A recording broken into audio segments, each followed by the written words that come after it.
Woo! Hey. Yeah, and that works. I didn't think that was gonna work. Yeah, they're going wild for you, Adam. Good intro, man. They're going wild for you, cat. Boom. Hey, wrong lane Zoe. Thank you for being here. Thank you so much. Thank you for those claps. Adam, it's been a long time coming, brother. Thank you so much for doing this. I appreciate it. Yeah, thanks for inviting me on. Of course. I love you. That was a little awkward. I love you. You shouldn't have paused after you said it. I know. Well, I was like, I love you. Well, I meant to say I love your music, but I also do love you. I think you're a fantastic human being. I do. I think you're great. Like, I like hanging out in your streams when I can, or when you're streaming. It's like, it's always so random for me. It's like all of a sudden Adam's out. It's like, oh shit, I gotta get over there before he's gone. But I do appreciate you as a musician and as a human being. So I appreciate it. McCliff, thank you so much for being here. Woo! Yeah, you like that, huh? That seems a little loud.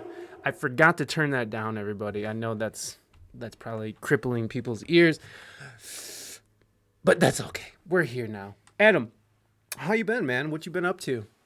Good, man. It's been good here. Yeah, it's been nice and sunny, which has been an amazing change. Yeah. After just a horrible winter, and this is the first week we've been allowed to officially see each other only outside, but in gardens. So we went around a friend's house today and sat in their garden, which has been a long time coming. That was exciting. No, very nice. In the UK, is a garden just someone's like front yard, or is like a garden like really mean a garden?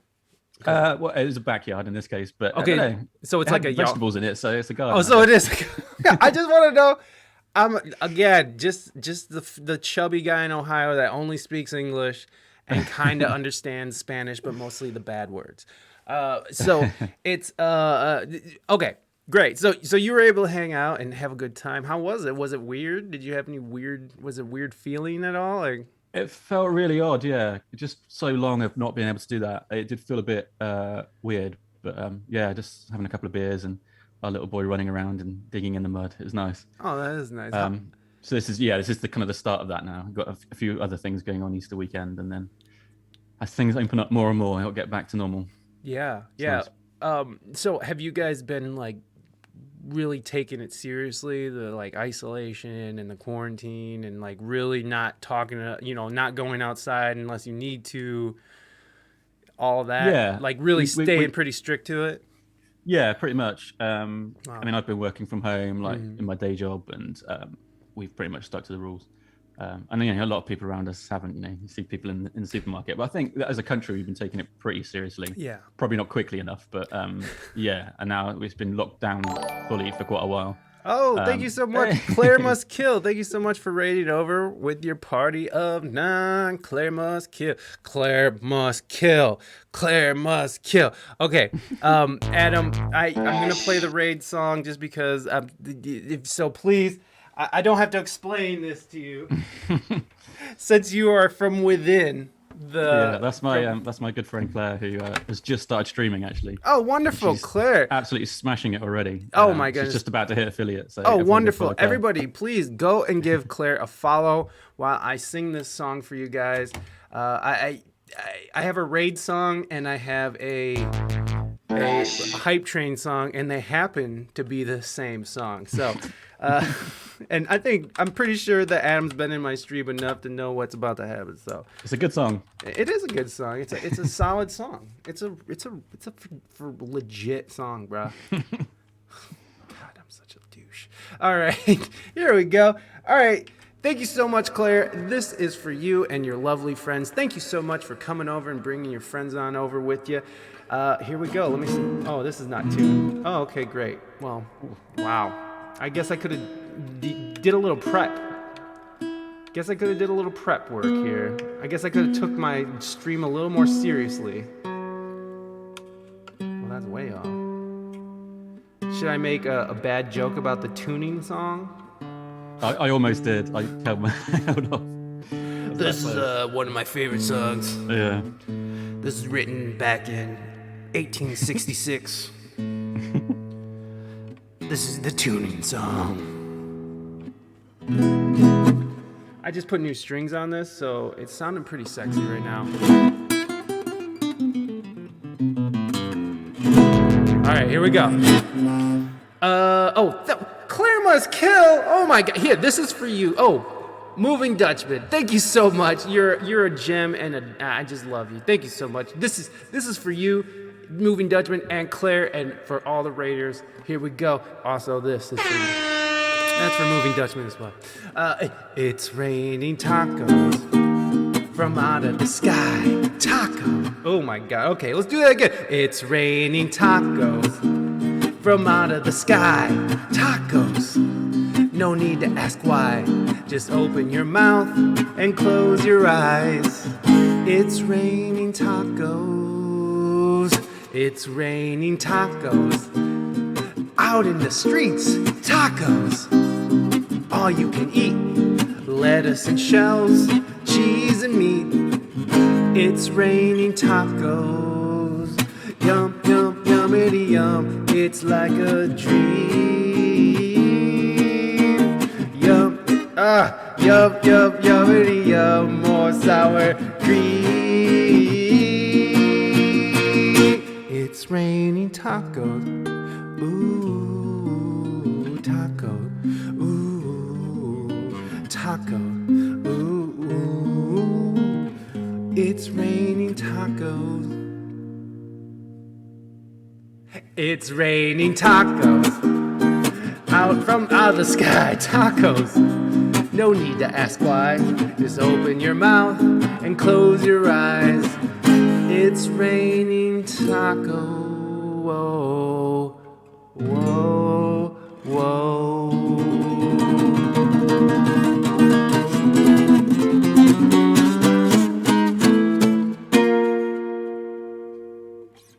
All right. You got a little Very extra nice. there. Thank you, Adam. I actually looked up the original version of that the other day, and your version's way better. I agree. Well, I love anybody with children, or at least, I mean, most people with children probably know who Perry Grip is. And Perry Grip makes like a ton of amazing just kids songs. And their original song, Raining Tacos, is very much a super like techno-y and crazy, and dude modulates his voice up like all the way to the sky. So it's just, I like Perry Grip. I think he's hilarious. Like Breakfast Burrito was probably on Van Life with the family, and Saucy, he's just like, breakfast burrito. Oh my God. Yum, yum. Breakfast burrito. Yum, yum. Breakfast burrito.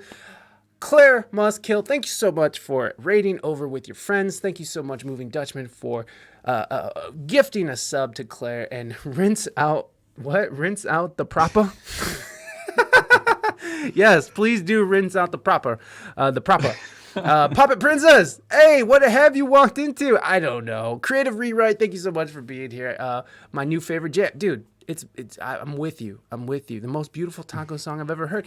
I agree. I thank you so much. Thank you. I appreciate it. And I love those Tom Thinks hearts, Claire. I love Tom Thinks. And he's been on the show before. He's a friend of the show. Oh, yeah. And that's where I met Adam, I believe. Adam. Yeah, I came in with that. I found Tom like when I first started watching Twitch stuff. Yeah. And then I saw you were interviewing him. He posted about that. And I was like, I need to learn more about this Tom Thinks guy because what he does is amazing. So I watched your show, and then I just watched loads more of your stuff. But yeah, Tom Thinks is still incredible.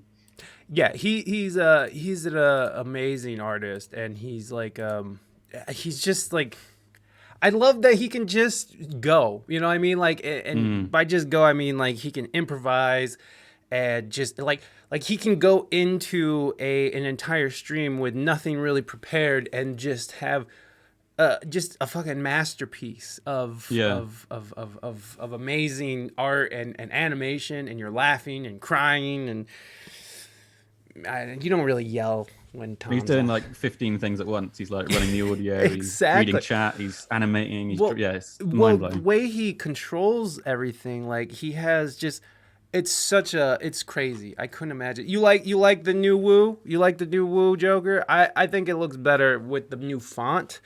but I wasn't sure. I know the old Woo was not in, and nobody was into the old Ric Flair, and that's okay. Everyone has their. Hey, what about Echo being back, huh? Yeah, Echo is back. I was hanging out with him in someone's stream yesterday. Yeah, that's cool. I'm glad to see Echo is back.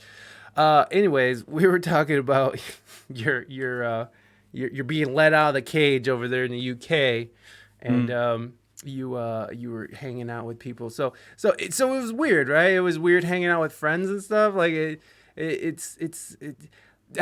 You told me this before the show, and I was like, "Yeah, that's cool." I've been going to the gym without a mask on for the last 4 months, but this is Ohio, and no one gives a shit here. No one cares. It was weird. It was weird because we unlocked a bit, and we had like, I went to the pub, and we went out for a meal, and then so we had that little taste of it like a few months ago, and then super lockdown again. Because, that's right. I forgot. When they unlocked it, it spiked everything up so high, and now it's weird to have that little taste, and now we're back again, but.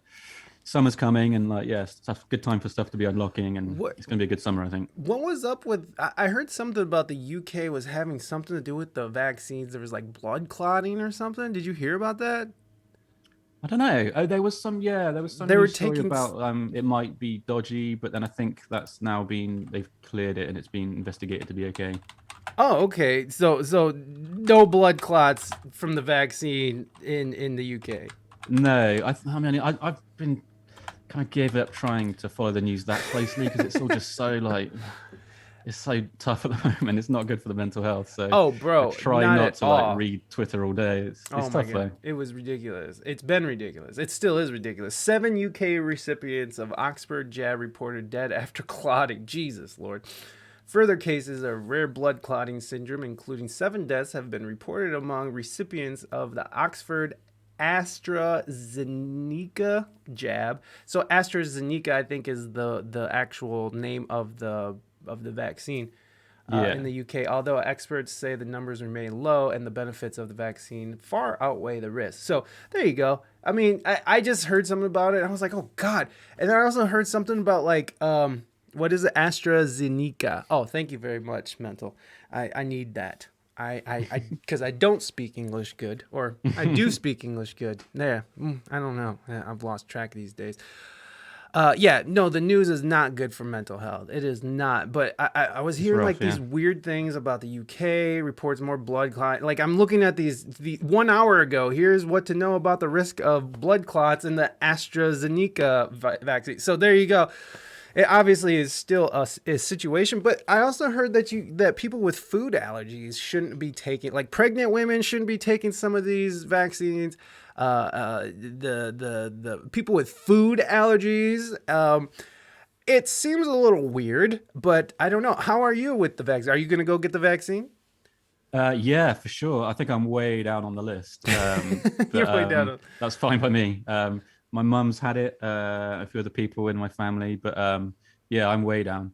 But yeah, I'll definitely have it. I mean, there's always going to be like, the news loves a bad scare story. Of course. There's always going to be stuff like that. But if it bleeds, it reads. It's fucking gross. We have a disgusting media. No, I feel you, Wrong Lane Zoe. You got to be careful at what website you look at. And I'm looking at CNN, which I question. The Guardian is okay, I guess. New York Times, I definitely question the New York Times. They just print lies and just don't even give a shit. The New York Post, UK records, big rise in blood clots after. So these are BBC, 30 blood clot cases found in AstraZeneca recipients in the UK. Yeah, I mean, I know I gotta be careful with news outlet, but it seems like when all of them are saying stuff, it seems like there's something to it, maybe. I don't know, but I do know that the media likes to just sort of sell dissent and sell division and sell fear, and that's where they make their money because they're a fledgling system, and corporations just want to live like people. Read read from the vaccine manufacturers. Yeah, you're probably right, but I'm not gonna do that, and only because I'm not getting the vaccine. I'm not saying don't get the vaccine. Anybody, like, please go get the vaccine if you feel like that's safe. I don't need to. I got the antibodies, so whatever. But, it just seems a little weird to me. It was just a really quick turnaround. I mean, how are you feeling about it? Like, I mean, are you excited to get the vaccine? Like, is that something that you're looking forward to so you can sort of try to get back to Not normal? exactly. I've But I got a mean, bit of a weird thing of needles, so I'm not exactly looking forward to that. But I'm looking forward to it being a massive widespread thing, so we don't have to worry about this virus anymore. You know, as long as enough people get it. mm, Um, and yeah, I mean, it's I doesn't think even if I were to get it, I mean, fingers crossed, I don't think it would affect me that much. But it'd be nice to go out and not have to worry about it. And yeah, well, it's just weird because I actually was doing I was shooting some video for a client I work with, and I walked in there, and the lady didn't like no one in the office had on a mask. And you know, that's weird. It's funny that walking into a room and not or into a building or into an area and seeing people without a mask, it's funny that that is off-putting now, right? Like when you see a bunch of people without a mask on, you're just like, wait a second, what's going on over there? Like, I don't know about that yeah, shit.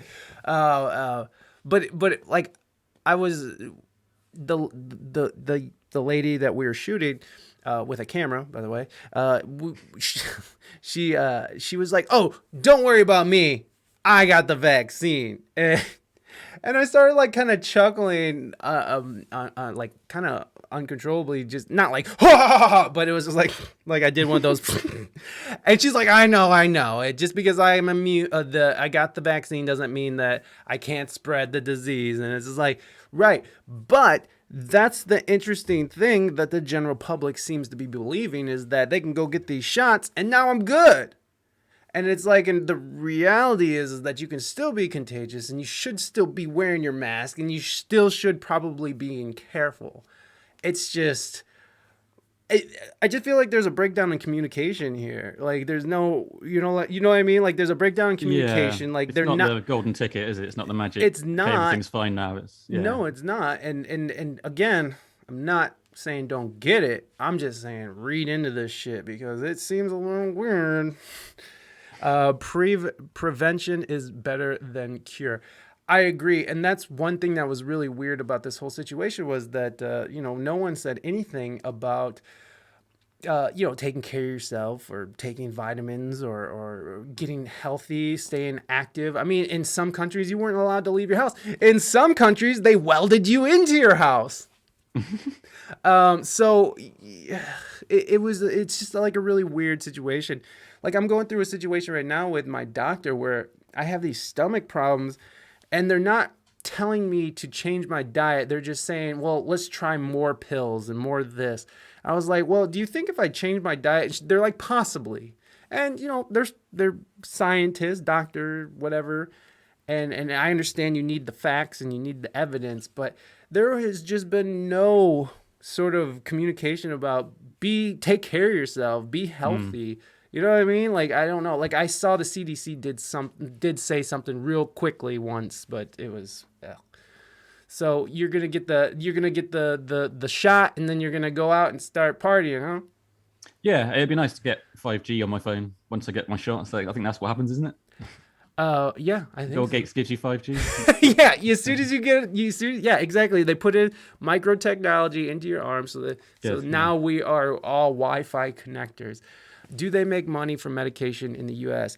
The doctors, you mean? Oh, yes. yeah, that's Doctors. the whole thing. Yeah, that's part of the huge problem here is that these big pharma has doctors in their pockets because they're getting kickbacks for all the things that they're pushing. So doctors are going to push a certain pill, especially if there's an incentive, a monetary incentive. So yes, we have a whole shit show of a medical field over here. Like our whole thing is a shit show, and it's disgusting. And why can't we just fucking have the universal health care? There's so many countries that have it. Like it just doesn't make sense. But hey, this is America, baby. Capitalize on everything, even the poor, And the sick, yeah. and the sick, the poor and the sick especially. Let's capitalize on these motherfuckers. So this is America. Yeah. So what was your what's like the thing you're looking forward to doing when you're like vaccinated, and do you guys got like a family trip planned, or do you got anything sort of like that? Yeah, we got some plans. We're going to do a little caravan holiday. Do you guys have caravan holidays? Oh, you did a whole a van adventure thing, yeah, like that. Oh, okay. Oh, like that. uh, You guys gonna do like van lifing, but you call it well, no, caravan. maybe you Okay. don't have it. We have like static caravans, so they're just a caravan, but they're just in one place, and you just go there, and it's like Oh, so it's just like you go on camping. holiday. You're just camping Yeah, in a motorhome.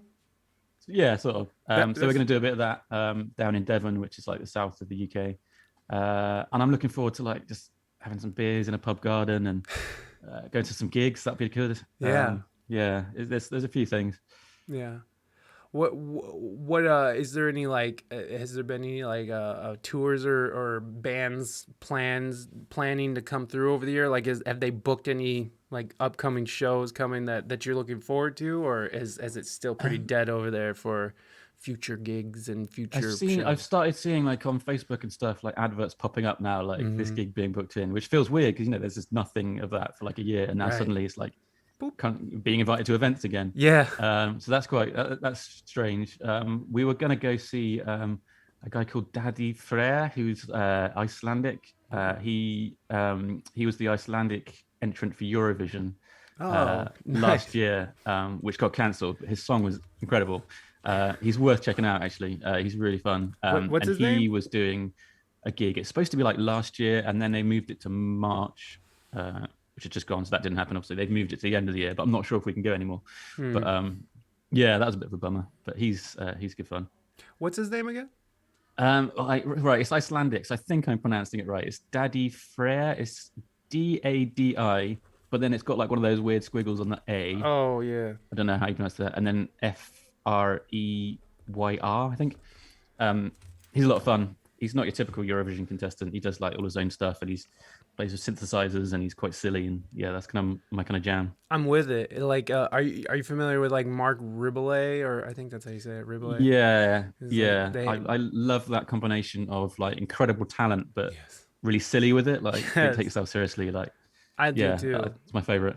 Yeah, I love that too. And like, are you familiar with the comedian? This is old school now, but are you familiar with the comedian Victor Borsche? Oh my God, I'm getting that all wrong. He was Borge. Yes, he was a Danish comedian. Victor Borge. I don't know how to say that, but he was okay. So he used to do. You know what? Fuck this. Let's just watch something. Who cares? Let's just have a bit of fun, shall we?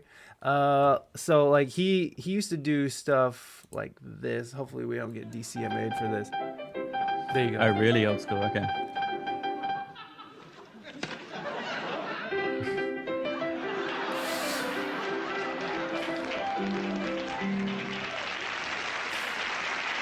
So if anybody doesn't, let's play that back again. That's a good bit.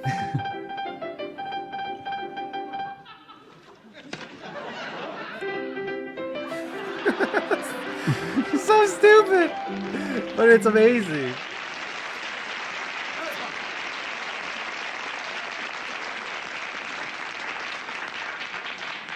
Don't you like good music? Why do you interrupt me, Oliver?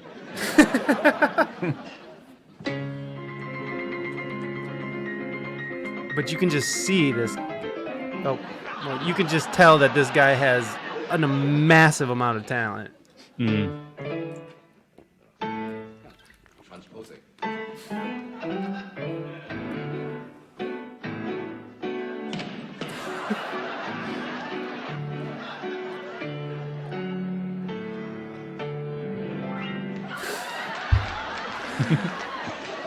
Oh, that's the proper spelling. Thank you. It's the D that's got the little squiggly Icelandic line, yeah. Thanks, Blangle.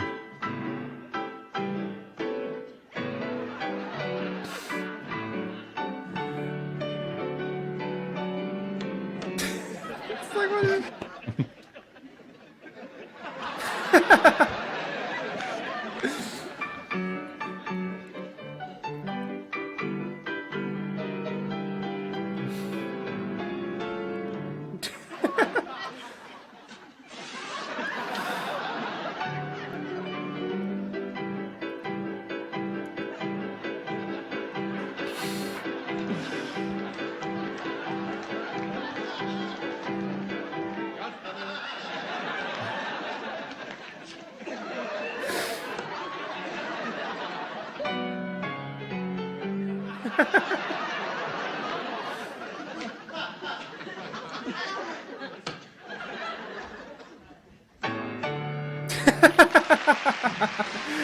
Holy shit.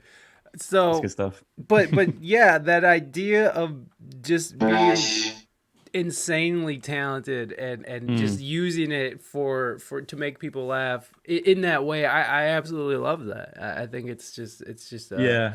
I'm a sucker for musical comedy. It's a shame that it is looked down on a bit. It is. It's cheesy, but like people like Tim Minchin and a guy called Brett Domino, who's a British guy. He makes really funny songs, but they're really good as well. Like, yeah, I like who that are a the lot. two New Zealander guys, the Kiwis? Flight of the Conchords, yeah. Those guys had it. I got to Incredible, see yeah. those guys live. And, Did you? Oh, amazing. yeah, they were just as boring live as they are on TV. You're not a fan? Yeah, I don't. They're okay. They're okay. I'm just like, it's just not. It's not for me. But yeah, it was good. I got to see them though in a lineup, like a massive, amazing lineup, which I can't remember. It was like Jeff Jeffries. It was the Flight of Conchords. It was Dave Chappelle. It was dude, was Louis there? Was Louis C.K. there? I don't know if he was canceled yet. No, he was definitely not canceled yet. I can't remember if Louis C.K. was there. I don't think so. But there was just so many amazing comedians. It was a full festival. Okay, we got some questions here from the audience, from the chat that I have been I've sorely neglecting. So, waffles or pretzels? Wild but sober. Waffles or pretzels? That requires quite a lot of unpacking, that question. Yeah, for someone from the UK, because waffles could mean different things, and pretzels could mean different things. So, waffle, like you mean like sweet waffles, like Swedish waffles? Is it Swedish waffles? I would They're say amazing. I would say that we would go with we're going with waffle, like regular, like waffles with syrup on it, like I don't know. So like sweet waffles, yeah. We've got bird's eye potato waffles, which are one of life's greatest inventions. Yeah. Like a lattice potato thing. My son loves them. Everyone loves them. They're amazing. A lattice potato. Sweet waffles are great. Oh, okay. So there's like waffle fries or something, or waffle. Yeah, kind of. things. It's like a grid. I don't know who came up with this idea, but it's a grid of potato. Yeah, it's amazing. I'm with you. I'm in the waffle fries too. I'm here for waffle fries. Mental's jumping in on the boat. I saw that question, Claire, and by the way, anybody who has a question for the guest, please use your fresh points, because it helps me keep track. And as you guys can see, we tend to just start talking about stuff, and then we forget about questions, and we come back to it. So it just helps me keep it together. Thank you so much for doing that, Claire. I appreciate that. So are you gonna go with waffles then? Is that the official answer? Probably, but then with pretzels, you've got like the big fluffy. Yes, we talk about the big and fluffy like the tiny one. little. Yeah, fuck they're those. both amazing. The But, big, I'd big probably go fluffy sweet ones. waffles. I got quite a sweet tooth. Yeah. But I don't think I've ever had like breakfast waffles. I've been to the States a couple of times, but I didn't do waffles. I think I did pancakes. That's pretty good. How dare you? You gotta do some waffles, son. Next time you're over here, you better waffle up. Yeah. Yeah, You guys do breakfast well. That is true. We murder some breakfast, and Yeah. and by murder it means we murder our hearts with cholesterol and bacon and grease. Yeah, it's great. The oh my gosh, a fun fact for everybody, and this might be disgusting for most, but it disgusts me as well. Waffling. If you guys want a fun thing to Google, you could Google waffling. I think that's what it's called. Waffling. Is that what it's called? Oh no, that's the Urban Dictionary is wrong. What is that called when you walk?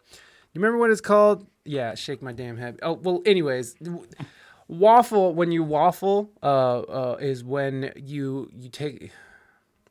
It's when you poop in the shower and you stomp it down the drain. And so what happens is that when you're stomping the poop down the drain with your foot, it creates like a waffle because it presses through the grates. And that's a waffle. All right. I've heard of that, yeah. How did we get from the benefits of the vaccine to waffle stomping? You came on my show. That's how. What do you think about buskers that on Twitch and trying to play music during Corona? Oh, what do you think about buskers that are on Twitch and trying to play music during Corona? So what do you think about that? What do you think about the It's busking? amazing. Yeah, I was aware of Twitch, but I wasn't aware that there's music on here really.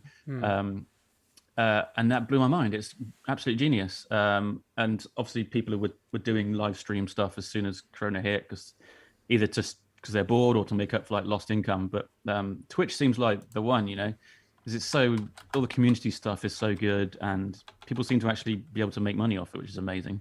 So yeah, it's wicked. People are doing such creative things. Whether it's just sitting there playing songs or like doing looping and stuff, or production. It's awesome. It's really cool. I think it seems like Twitch are kind of pushing it a bit more at the moment. I've seen a couple of things from them, so hopefully they really get behind it, and because there's so much potential there within Twitch and within the music stuff specifically. I want to see more of it. It's awesome. Hopefully it doesn't stop when Corona stops. Well, that's the big question. I mean, it will a bit. I suppose people are going to go out and do gigs, but it's such a great way to reach people all over the world. Yeah, I've had more luck with people actually having interest in wanting to buy my music or listen to my music or listen to my podcast and be a part of my podcast way more on Twitch than I ever have as a touring musician or anything like that. Like when I think about how many shows me and Reina has done, to get her name out there and to get any kind of notoriety at all. And there's just, it's literally like throwing shit at a wall. It's what sticks, nothing. And you play these gigs, you play until 2 or 3 in the morning, you come home tired and, some asshole is like barking Freebird at you or trying to touch your instrument or your mic or your hair or whatever it is. They got way too close and they're like, that was really good. Can I touch you? It's fucking gross. But yeah, I agree completely with that. I agree that I feel like the Indie Brothers have a good system going on right now where it's sort of this this mix of playing gigs and playing on Twitch, and because they're doing real life gigs and gigging on Twitch as well, and they seem to be balancing out pretty well. I really think that's a great thing. I'm gonna start actually playing out again with a band. We'll see how it goes. Yeah, well, I mean, live music is incredible, isn't it? Like, it is. Having an experience like that with people is, you can't really beat that. But No. I think there's a place for both. I've been watching this Australian stream.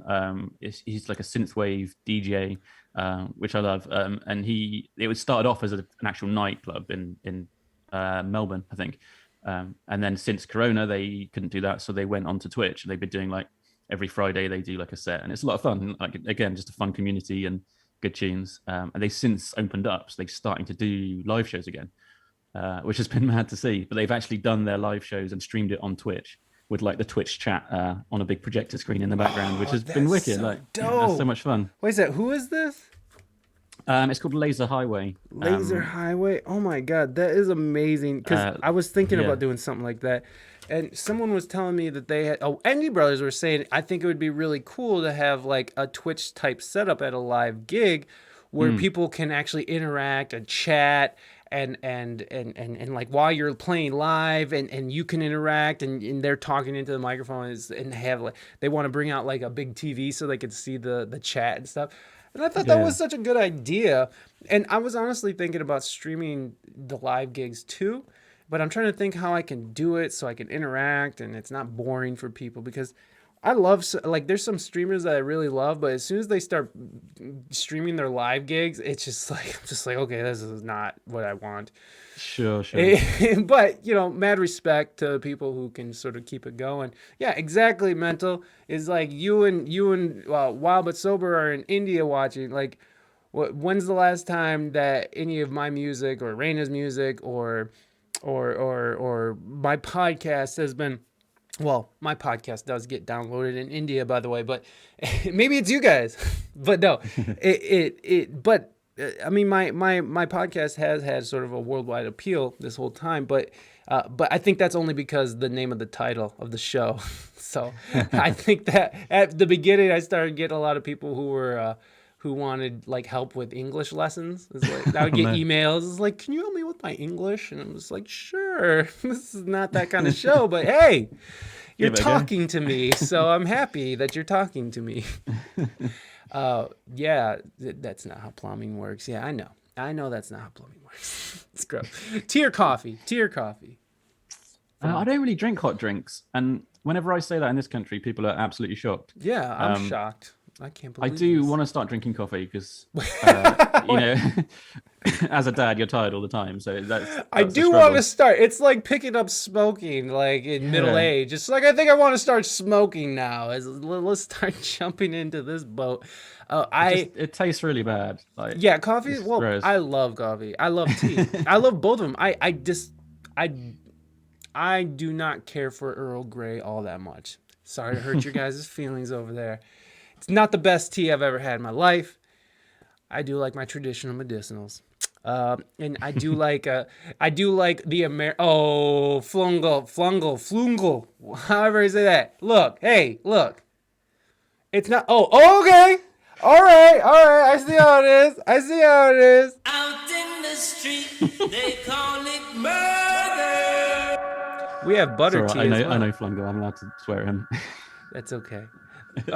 Look, Flungle, I get it. Look, and it's not that I hate it or anything. It's just not my favorite, okay? It's not my favorite. If I was at someone's home and they offered me Earl Grey tea, I wouldn't be like, get the shit out of my face. I fucking hate, like I wouldn't do that. I would take a couple sips and, slowly nurse it and, okay. And then by the end of the night, there'd still be a whole cup of tea there. So the tea for the win. So you're saying that you want to start drinking coffee. So what would you prefer to start doing? Would you prefer to drink tea, to start drinking tea, or would you prefer to start drinking coffee? I'm going to try and drink coffee. They both taste so bad. Yeah, they're terrible. Like, you're not supposed to drink that stuff. It's leaves. But the idea of having a lovely hot drink and a nice sophisticated coffee sounds amazing. Yeah, I love. That's what I love about it. Is just like there was a ritual to it, right? It's like with anything, with any drug, really, and coffee is a drug. Mom, it's a drug. It's like there's this ritual to it, especially with me. I would go and get like the really nice organic coffee, and I would grind it to the perfect grain, and then I'd put it in a slow drip with hot water out of a fancy water kettle. Let it drip. It would take me like 10 minutes per cup, and I'd fucking just so I would pour it over a cup of ice and slam it as fast as I could just so I could get buzzed and ready to go. I get that though. It's like meditative, isn't it? Like it is kind of Japanese tea ceremonies and things like that. There's a mindfulness basically, isn't it? Yeah, you're just sort of in this mindfulness in a drink. Yeah, I agree. But there is something that's just so delicious about it that it is an acquired taste. Like beer. Like when I first tried beer, it was just terrible. Like the worst thing I could have possibly imagined. And now I love IPAs, which I don't drink anymore. But if I did drink, I'd be drinking IPAs and very, very brown whiskeys. That's where I live. And that's why I don't drink anymore, because you drink IPAs and brown whiskey and you turn into a fucking monster. So I stopped doing that. And that's just how it has to be sometimes. So are you really gonna start drinking coffee? And you might as well just take caffeine pills, bro. I'm very, very susceptible to peer pressure. So after this, coffee, you're gonna drink it. Get fucking hype, bro. I was talking to somebody yesterday. I was talking to Epilid. Every podcast I love is dead. I was talking to them on his podcast, and we were talking about as we get older and you consume more coffee. And I was like, I think like the epitome of sadness when it comes to a relationship with a stimulant like coffee is when it's 10:30 at night and like you're getting ready for bed, but you're just going to sneak in one more cup of Joe before you hit the sheets, like who the fuck is getting so hyped before bed? Like, But I got to that point, and that's why I had to quit coffee as well. I had to fucking quit coffee because I was getting to that point where it was 9 o'clock at night, and I would start getting a headache, and I'd start feeling sluggish, and I was like, I still got some time on my night. And 9 o'clock at night, and I'm guzzling coffee. Like, what am I doing with myself? What kind of man have I become? I'm a slave to this jungle drink. Yeah. right before bed. Come on, So there you go, mental. He's going with coffee. Great question. If pushed. Great cut. Yeah, and peer pressured into it. So here's probably where the real questions will start. What first got you into funk, Adam? What happened to your brain? Yeah, is that two separate questions? They're both. That is pretty two big separate topics. questions. Two very separate, but not yeah. mutually exclusive questions. There you go.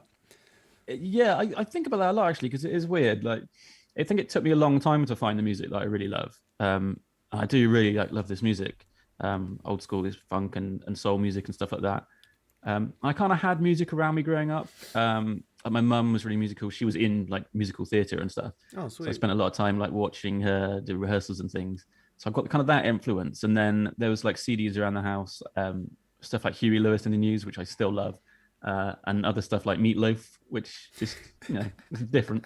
But I don't know. Yeah, it took me a long time, and I started making music. I was kind of making weird stuff and playing around with samples and the technology of it, and then. I don't know. Yeah, just suddenly you kind of realize that all the music I actually love is like this really funky stuff, and then you dig more into that, and it's kind of that fun journey of discovery and pulling out your favorite bands and finding new stuff. But it is weird. It's tricky because like in school, and I was into like pop punk stuff, Blink 182 and Green Day and all that good stuff, which is still great, but like it's very different. I like Green Day. Yeah, I've always made fun of Blink 182, so that's cool. But I think it was just the fun of it and the performance, like Blink 182 doing like stupid stuff and like silly jokes and things, because I love that side of it. I was never into like metal that much because it was just a bit like, I don't want to be angry, I want to be happy and fun. So like, and then the funk music is like kind of the epitome of that, fun and danceable, and like I just love that side of it. Not that it can't be serious as well, but yeah, it just took me quite a while to find it, I think. And then it was stuff like I specifically remember finding, I don't know how I found them, but I found Chromeo's MySpace page. That's how long ago it was. And I think they're on their second album, and listening to like the 3 songs they had in their MySpace music player, and just being like, wow, this is like nuts. I remember specifically thinking like, I didn't know you were allowed to make music like this. Like, yeah, right. It was obvious that it was a throwback to their 80s stuff, but I thought like, oh, that's gone.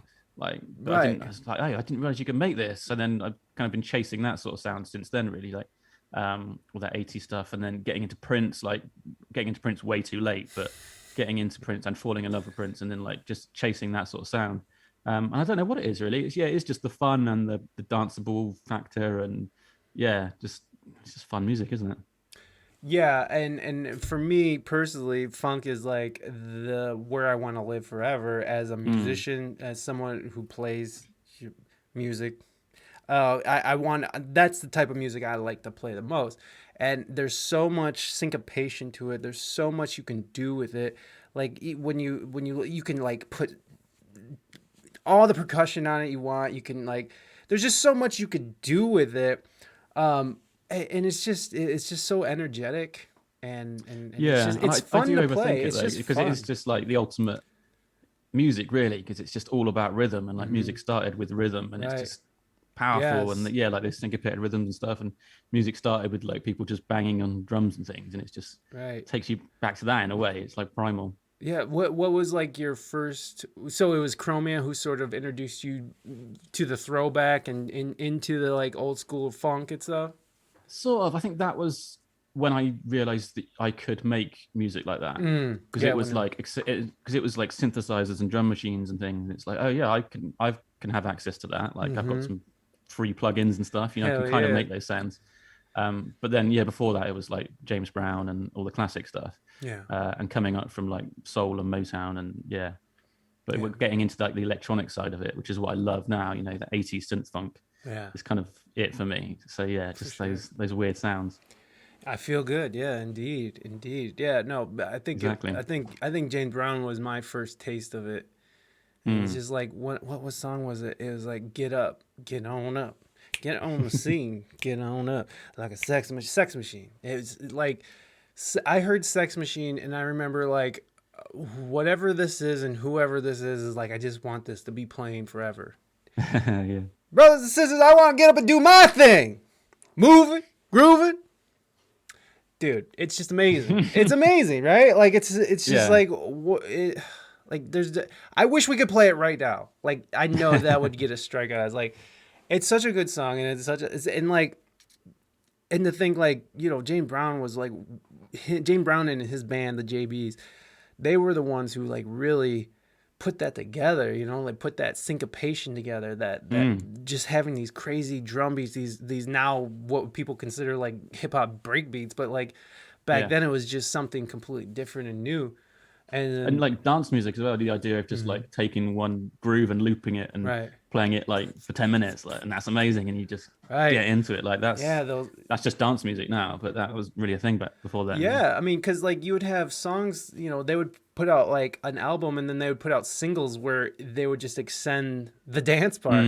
So like what's the Prince song, I Wanna Be Your Lover, like that has like that's like an 8-minute song. It's like and it just goes into it, and then every time you hear it on the radio, it's just like right when they go boom boom boom boom, no, that's the wrong bass line, but they cut it as soon as it comes into the jam or the dance part, and it's fucking, that shit's amazing. I love an extended version. Yeah, you gotta love the extended version. Wooby's always like, give me an extended version, mate, and it's like, you know what, Wooby, I'm not gonna go and recut it. I love you, but it's just not, I'm not recutting it, so you can have the extended version, which I told him I would. I should.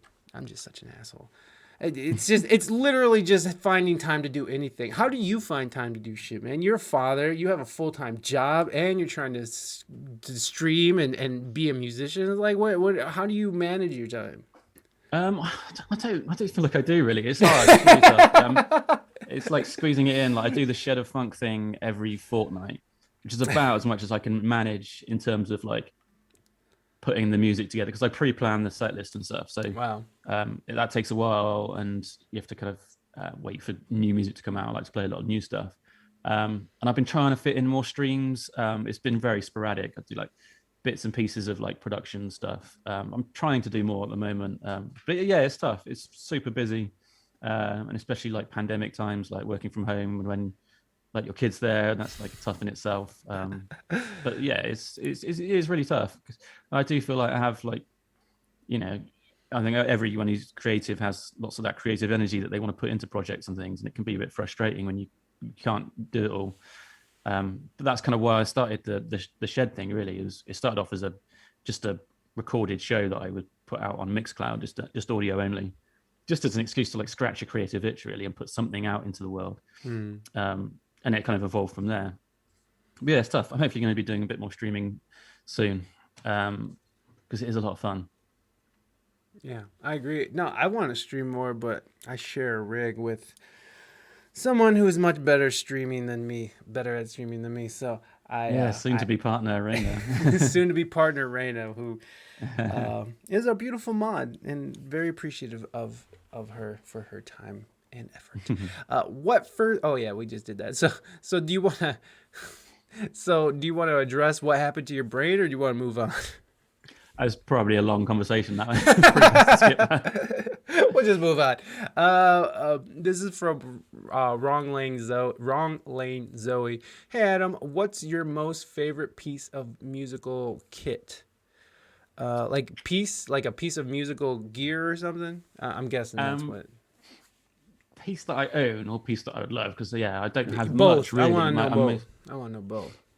What's your favorite thing you own? What's your favorite piece of gear you own, and what's the gear that you want to get the most? Obviously, like the dream gear would be something like a Lindrum, like the Prince drum machine, or like a big like Oberheim synth, something like that. One of those kind of classic 80s synths, like a Juno 106 or something. But I mean, yeah, because I don't have much hardware, just because of it's expensive and takes up lots of space, and it's just tricky to have all that stuff. I would love to have, there you go. I would love to have some proper classic. I mean, I've been in my day job. I not at the moment, but I used to visit a lot of music studios, and you get the odd one that has this just incredible. It's basically a museum. They're not even plugged in. They're not even using them. Right. Just a museum wall of synths and drum machines and stuff, and it's absolutely incredible. But saying that, you can do most of what that can do in software on your laptop. Obviously, there's a big argument about whether that's as good or the same or anything. But I would love to own a couple of classic synths. That's sexy. But they cost an absolute fortune. Sexy motherfucking synths. That's man. I'm getting aroused. I'm not gonna lie. These are pretty sexy pictures right here. Look at that design. Yeah. They don't look like that anymore. No, look at that. Look at those fucking lines in there, and like the little dial pad. It's just like a Beautiful, yeah.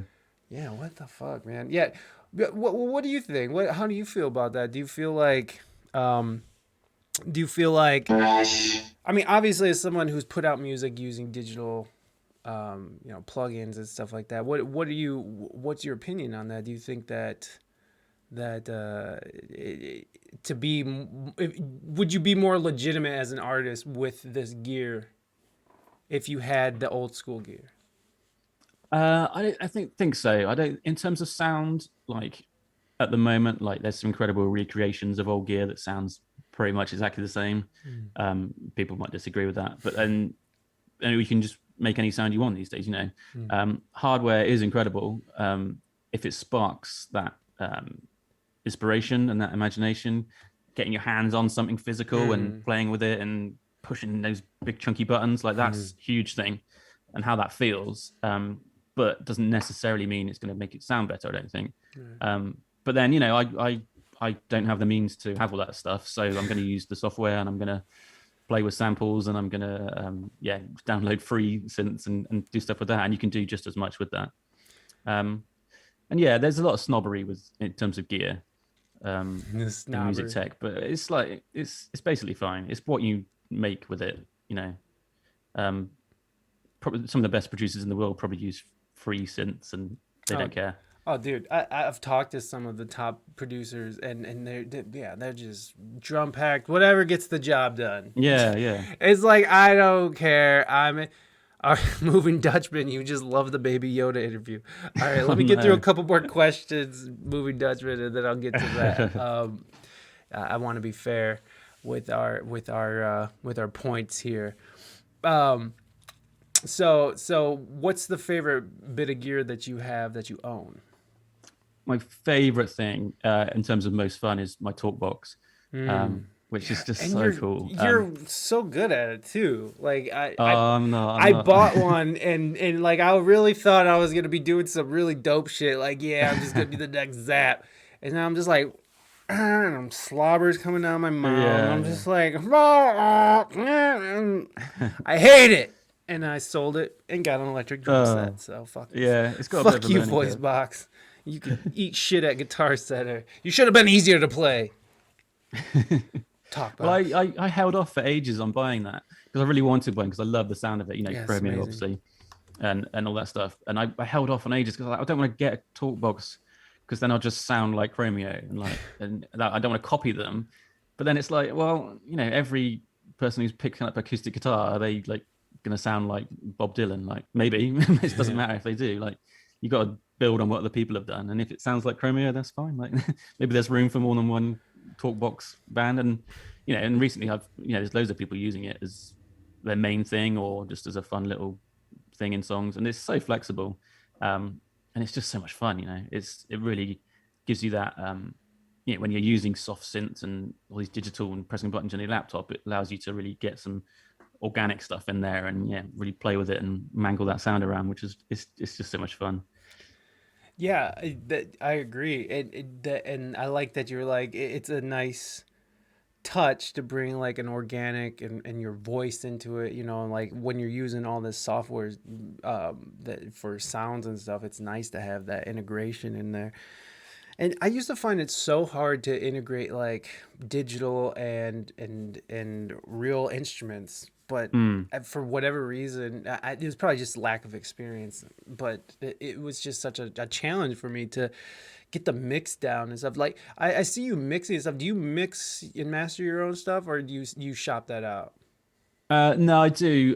It's like my least favorite part. The most fun, obviously, is like the initial inspiration. Right. I can come up with like a groove pretty quickly, but then the technical stuff I find a bit tedious. And like mastering, I'll just get a mastering plugin and choose a nice preset, and then that's good enough and it sounds fine. I'm not pressing to vinyl. I'd love to one day, but and I'm not like necessarily aiming for it to sound like the radio, because because that's not my skill set. So getting stuff actually finished and mastered quickly and out there on Spotify is much more important than like spending loads and loads of money and loads of time on getting it sounding perfect, because it's never going to be perfect. That's always a tricky one. Yeah, well, that's that. I talk about that a lot. It's just about like people who seek perfection and like to the point where it holds them back, and where they're not they won't make any moves. They'll just sit there and just like, no, the time has to be right. It's like when I was talking to my friends all last year about getting a stream going. It's like, gotta make sure that I got the right equipment. I gotta make sure I have the right computer. I gotta have the whole thing laid out in front of me.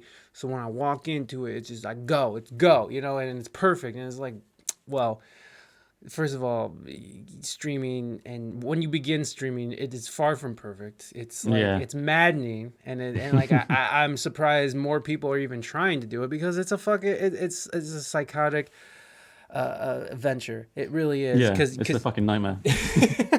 But when it's happening and when it's going smooth and when it's working, it's the coolest fucking thing you can imagine. And like, it's completely changed the way that I do this podcast and how I go about it and my life even. Like, I mean, like, I'm probably only going to be in one band for forever now, or like one or two bands. Usually I'm in like 20 bands, because that's how working musicians have to sort of work to make money. Right. And you just have no time to do anything. You're always on learning new music. You're always going somewhere and playing other people's shit. It's like, I'm gonna stick to one band and stream, son, because it's so much fun until the technical side shits on you, and then you're just like, I hate you, and I want to punch all these monitors. But it's okay. We get But it. it's hard, isn't it? Because you're doing everything yourself with streaming, Yes. And it looks simple, like you're just talking to a camera, but you're running OBS or whatever, and different graphics, and you're cutting between cameras, and you've got to set up the audio and set up the Zoom meetings and stuff. And there's a lot to think about. But then once you get over that hurdle, you realize you've got complete creative control over everything, and the scope for that is amazing. Like, you can keep it as simple as you want, or you can do mad stuff. I've seen some incredible stuff on Twitch.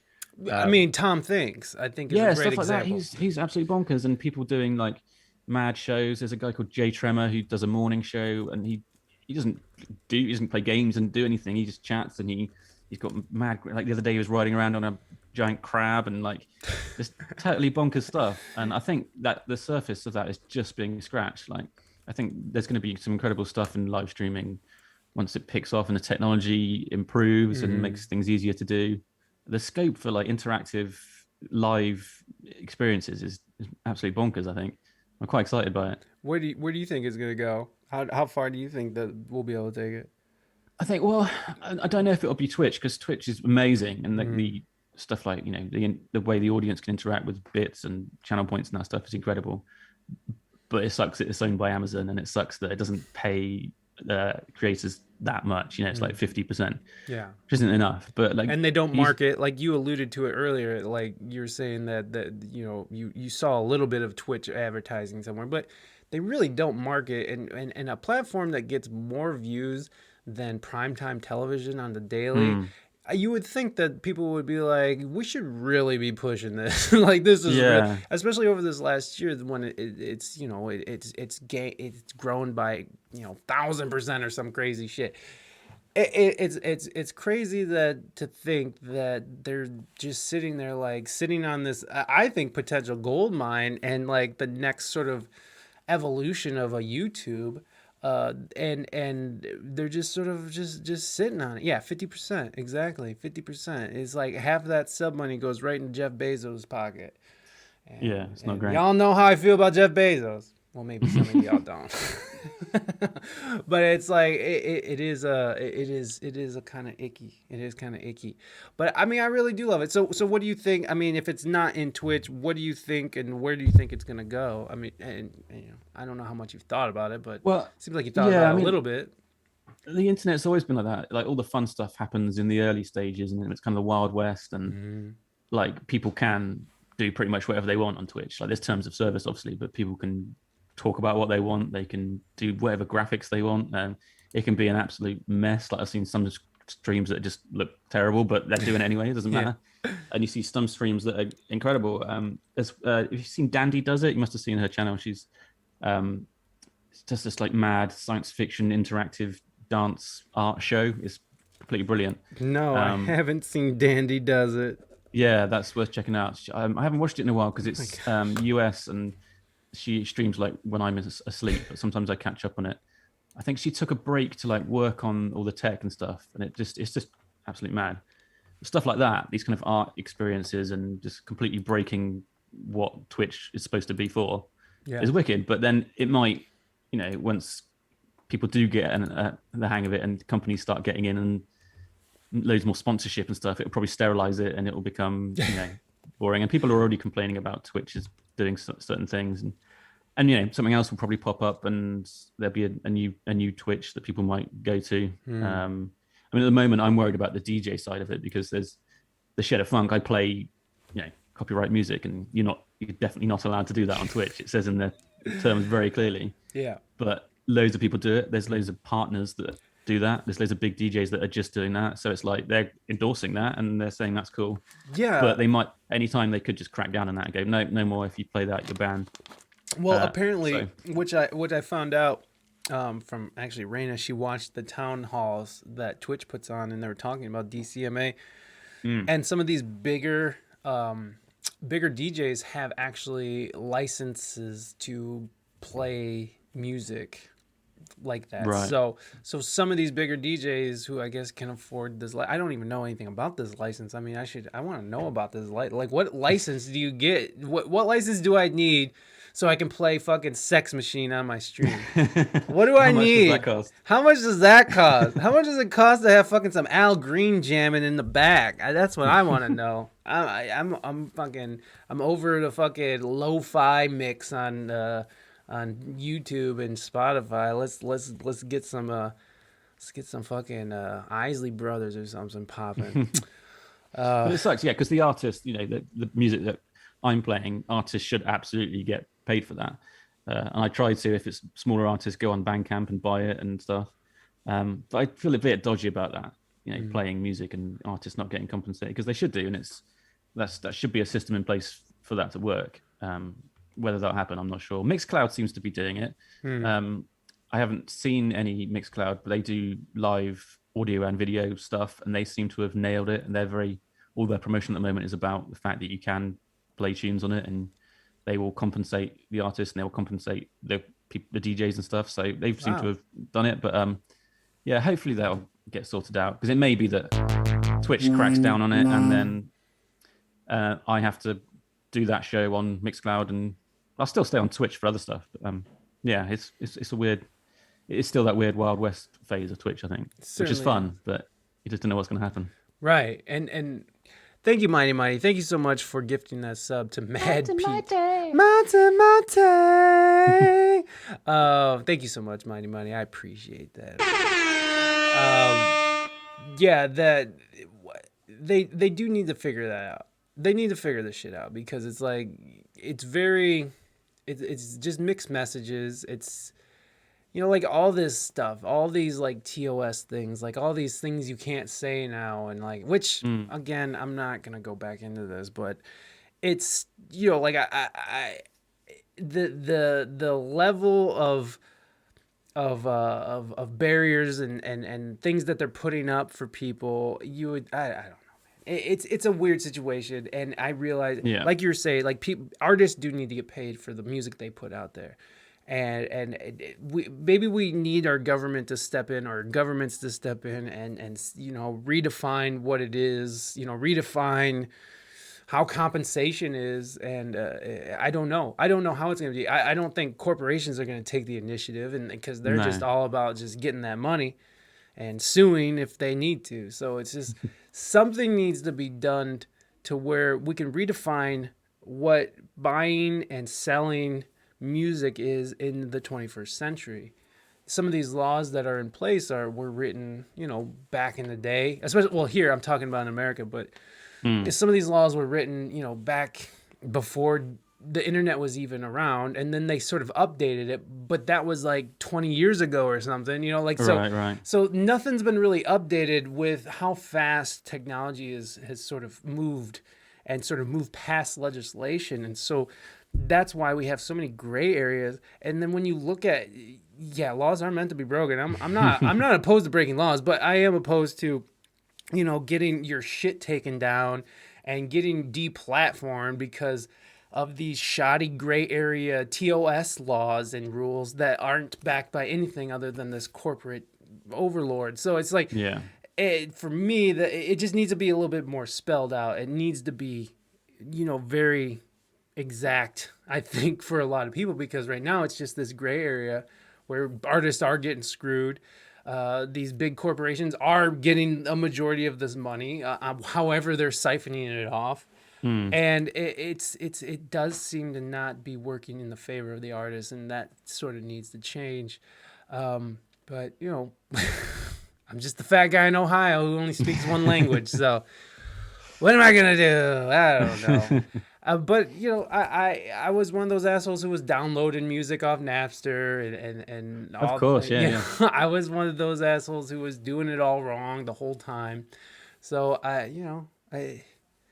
we'll see what we get. We'll see where we end up. I don't know.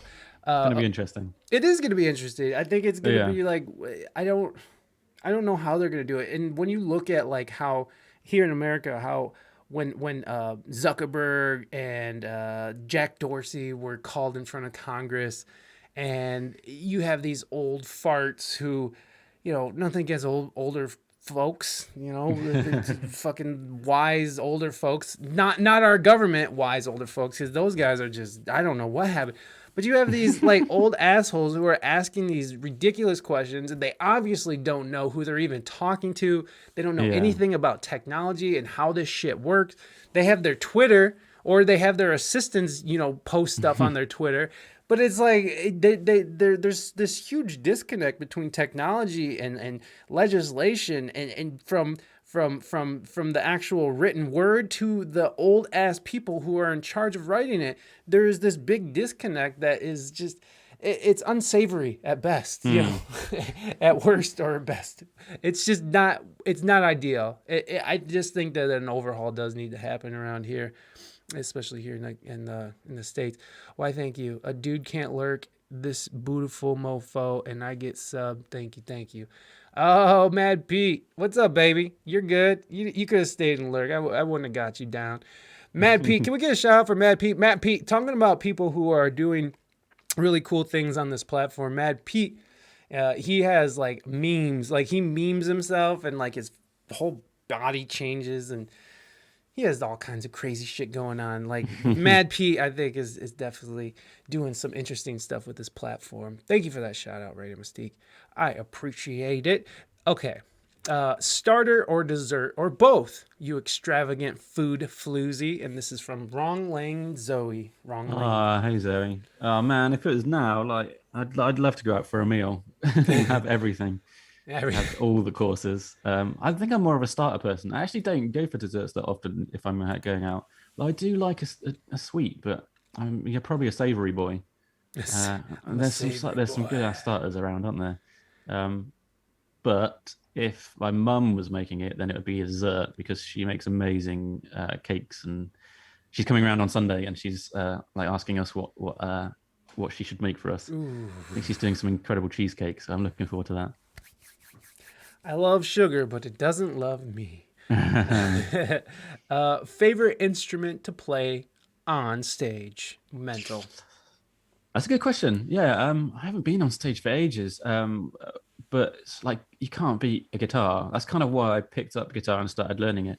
That was like before that I was just kind of producing in the box and doing a bit of keys and things. But the temptation to showboat with a guitar, and jump around, and the first gig I did, I kind of did a guitar solo and like went on my knees on stage and stuff. Much to my wife's chagrin. But, I'm sure. She's like, "What are you doing?" I know. Yeah, it's like there's like 5 people in the room, and there's me like, "I'm rocking, baby. I'm rocking." You just can't beat that, can you? Like jumping around the stage with a guitar and posturing and thinking you're the coolest motherfucker around. You can, and you will, Adam, and you'll do it again. You'll do it again. Yeah, I hope so. Yeah, I hope so. I don't want to get back into doing live stuff. I mean, I'd love to use Twitch to do like a live gig, you know. Oh, that'd be dope. Once I've finished a few more songs that I'm working on, and then that'd be wicked. Oh my I'm not sure God. how I'd do it, but You would do it that would easy. be a You lot would of do fun. it just like a stage show. Like just like how Yeah. you did it on that video we played at the top. You just set up your equipment, set up your Ableton projects, and take out the tracks that you want to play yourself, and fucking go for it, man. I think that would be amazing. You just jumping back between your synths and your guitar, and Yeah. talk about like when DMCA when the overlords do come home to roost, you'll have a whole act that's Yeah, your yeah. own. And you won't have to worry about Shed of Funk, which you probably won't be able to play Shed of Funk because you can't afford. We probably can't afford those licensing. You know what? Who said something about the kazoo? Was that mental? Oh, Mad Pete. What'd you think? Hold on.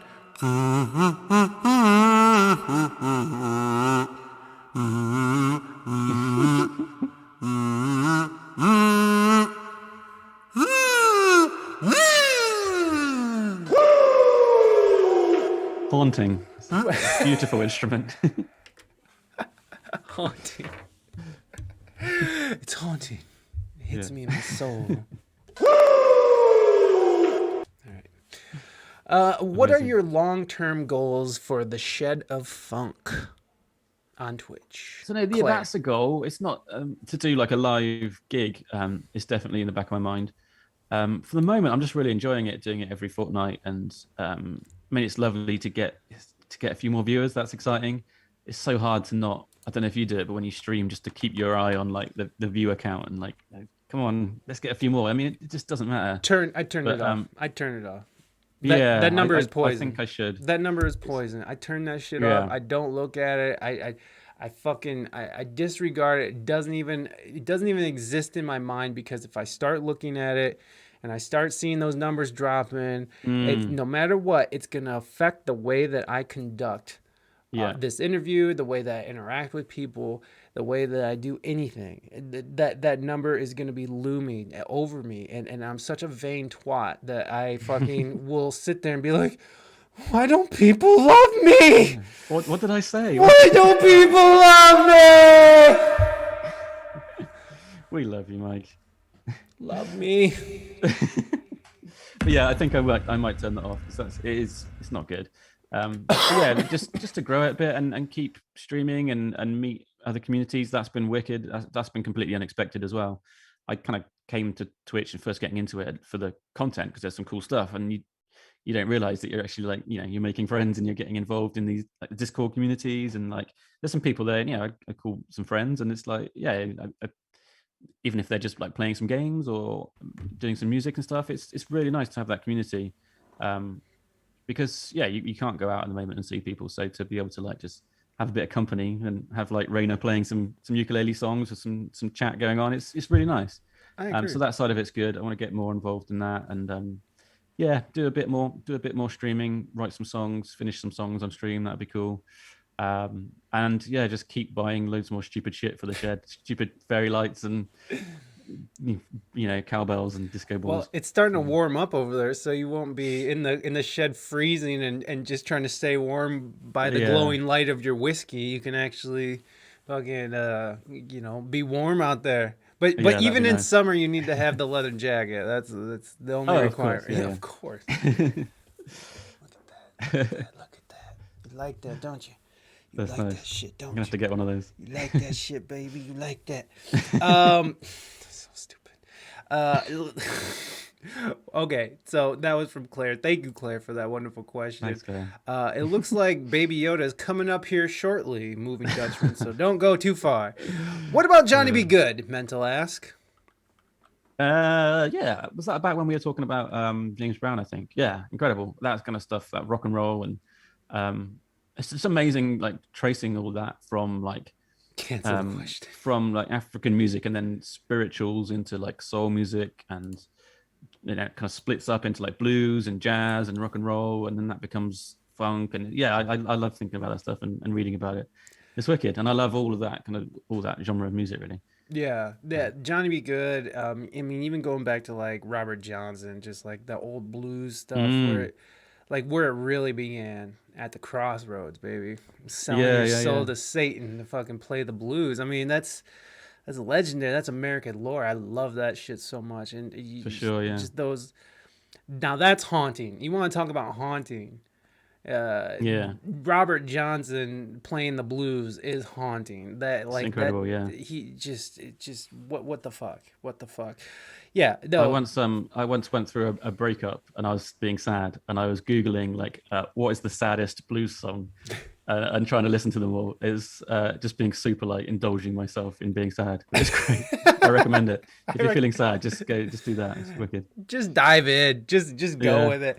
That's the problem for me though. Like I'll take a sad moment and turn it into like 3 months of hardcore depression. It's like it's like indulging for me means like serious fucking self-hate.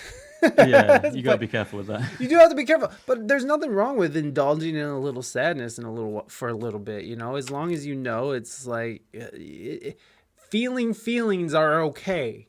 Feeling Yeah. feelings is normal. Feeling feelings is human. Oh no. Yeah. Oh yes. Wrong lanes. Oh yes. Good times around here. No, it's okay to feel things. You can feel stuff. Feelings real. Exactly. That's what I was afraid because I started taking antidepressants like 2 months ago, and it's been fucking with my like cognitive recall ability or whatever, and that's been pissing me off. But it has been helping me. Like it does seem to be helping a little, and I'm so again. Like you guys see how I was talking about like right off the bat I was talking shit about vaccines. So you gotta imagine, fucking psych meds. You know, most of the people who go shooting up fucking places publicly are on psych meds, okay? And there's something about psych meds that make me very uncomfortable. As someone who was drugged as a child with Ritalin and whatever the fuck else they decided to pump in me because they couldn't figure out how to just get me to shut up, it was a really hard decision. But man, it does seem to be helping. So it's just I talk a lot of shit, you know. I talk a lot of shit, but for some people this shit helps. So Yeah. and that was my biggest thing was I thought that as soon as I started taking antidepressants that I wouldn't feel anything. And it's like, well, I actually do like feeling sad sometimes, and I do like feeling certain aspects of life. It's really like drugs like Valium. Valium, like those drugs are kind of evil because those are the drugs that sort of numb. I don't know. I mean, I don't know about anti-psych pills, or antidepressants. They do numb people, but I'm a very low dosage. But yeah, man, like Valium or Ativan or Xanax, those fucking drugs, they don't make you care about shit. And it's amazing too because like if you're just sad and you just don't want to feel that anymore, you can just for like 4 hours you can just turn it off. Yeah. But It sounds good for a bit. It sounds good for a bit, but then Yeah. it's like, oh man, but then you come off of it, then you're not high anymore or under the influence of the pill, and it's worse. And so be good to yourself. Sorry you had to go through that. Yeah, it's a daily thing. It's okay. Like we all have problems, but it's okay to have problems, and I'm okay with it. So I appreciate you. I appreciate you saying that though. Thank you very much. Okay, guys. I have to summon Baby Yoda. Baby Yoda! Please. Baby Yoda. Baby Yoda! I am using the Force. The Force. Baby Yoda. I am using the Force to contact you. The Force. The Force is the Force. Baby Yoda! Baby Yoda. I feel a presence. I feel a presence. Oh, it's Baby Yoda. Thank God. Baby Yoda, are you there? Can you hear me? Yes. Baby Yes. Thank goodness, Baby Yoda. Here you are. Yes, You're yes. here. You're here. Baby Yoda. Baby Yoda, how you doing today? Not too bad. Yeah? Well, I was just playing Minecraft. I didn't know that Baby Yoda played Minecraft. We're learning new things every day, folks, about our friend Baby Yoda. And also, Baby Yoda screams. Oh, I didn't know that Baby Yoda screamed. Do you want to... Scream. Streams! Stream. Baby Yoda streams. Yeah, Baby Yoda does stream. Does he stream on Saucy Chicken Nuggets channel? Yeah, I really do. Baby Yoda, do you have a question for our guest today, Adam Flair, in the UK? Yes. Go ahead, ask your question.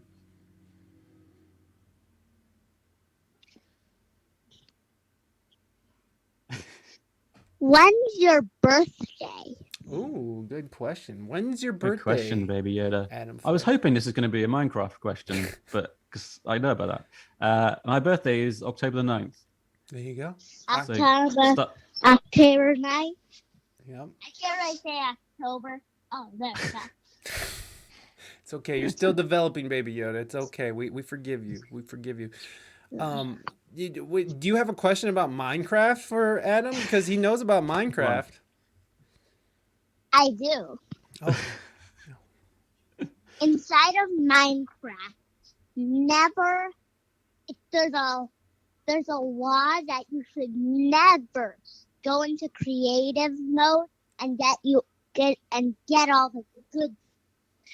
Right after you're done with them, get rid of it forever.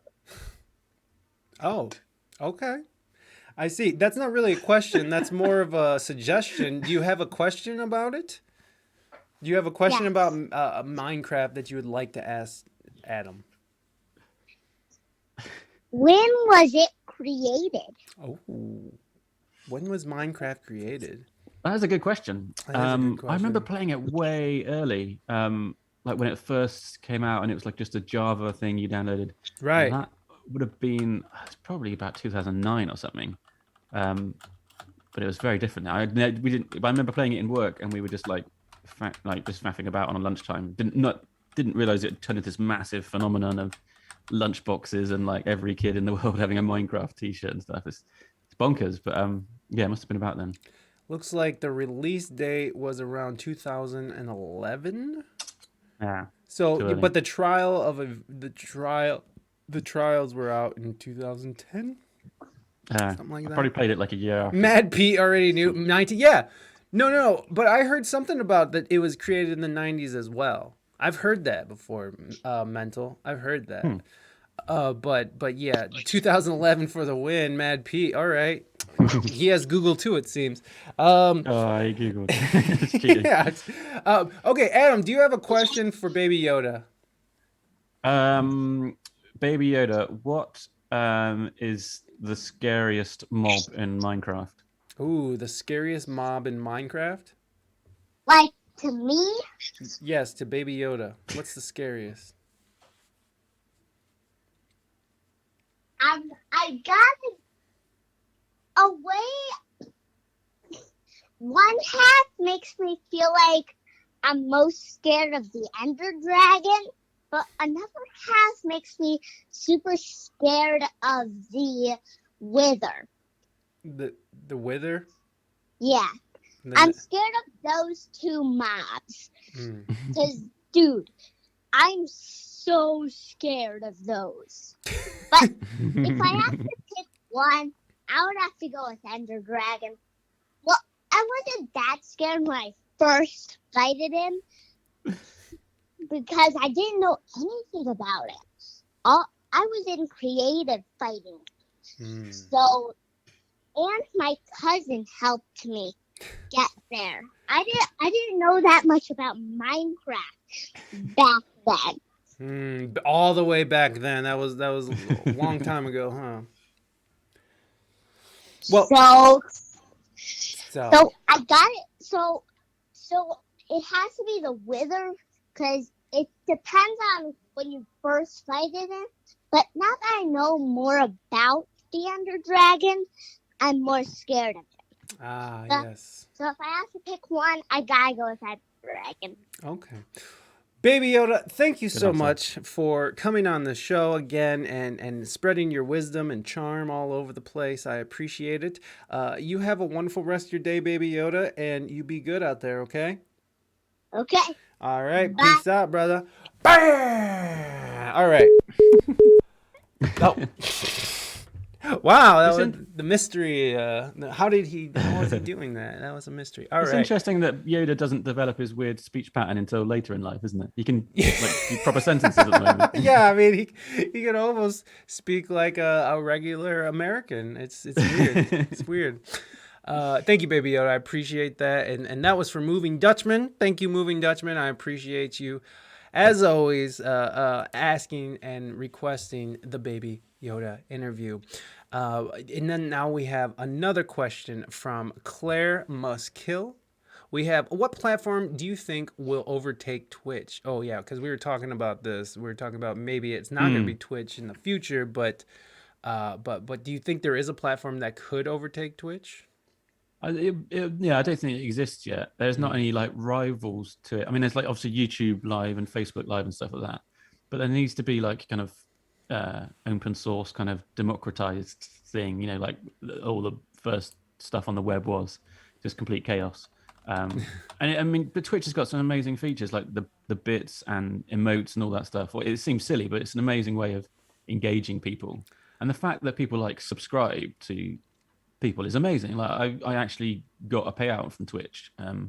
And I've made a tiny bit of money from Bandcamp and like nothing from Spotify, obviously. Ever. And, yeah, and it's amazing that I'm just doing some DJing and doing what I love, and then people do actually give you money, and that's really rare, for people to give artists money, even like in live gigs and stuff. Yeah, you're right. So they've figured out a formula there that allows artists and creators to actually get paid, and people enjoy engaging with that. Oh my gosh, Mighty, thank you so much again. You just keep Mighty. Going with it. Hold on, we're gonna do it proper this time. Mighty.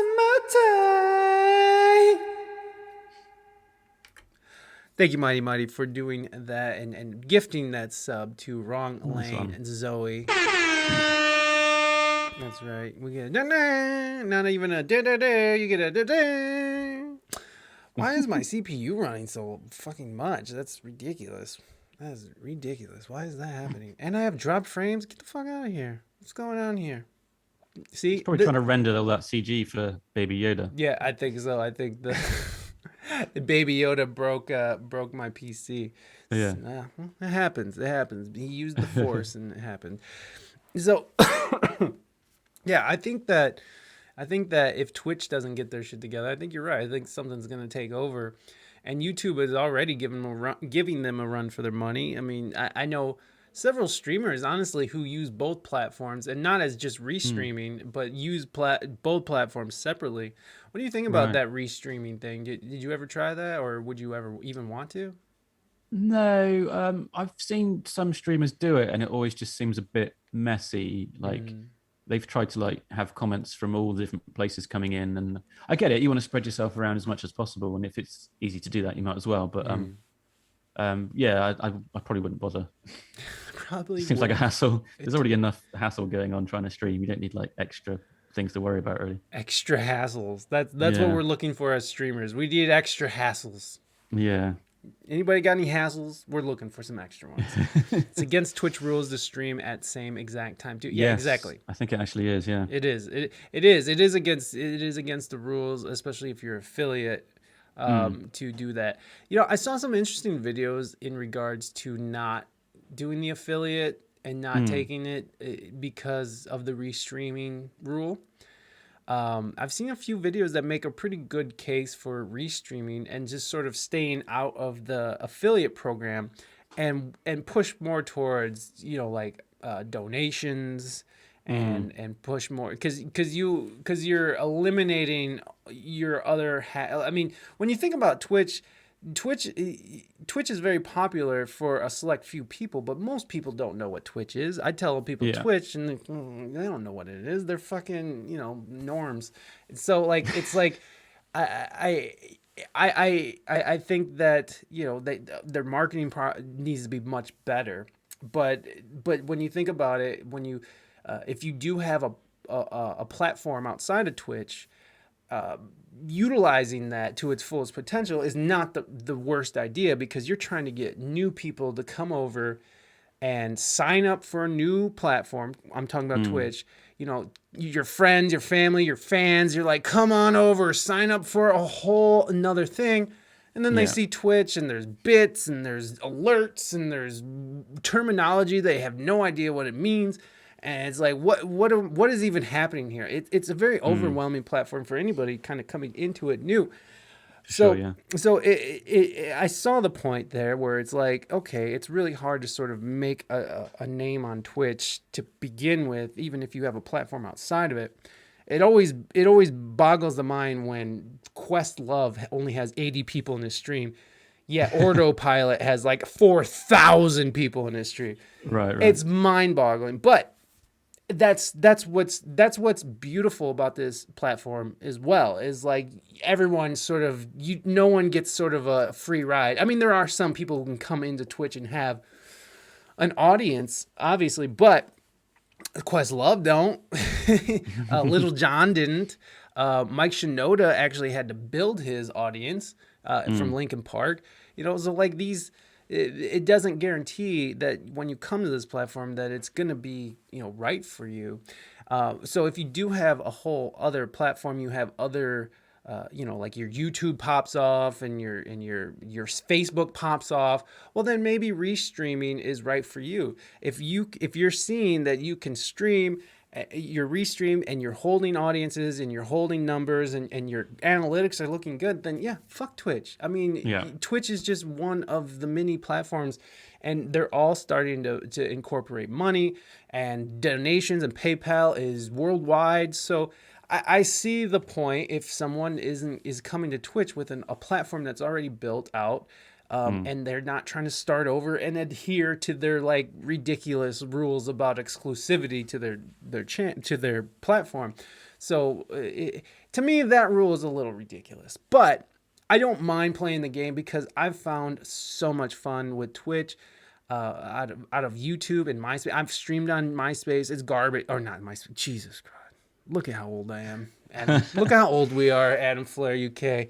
We're over here quoting MySpace.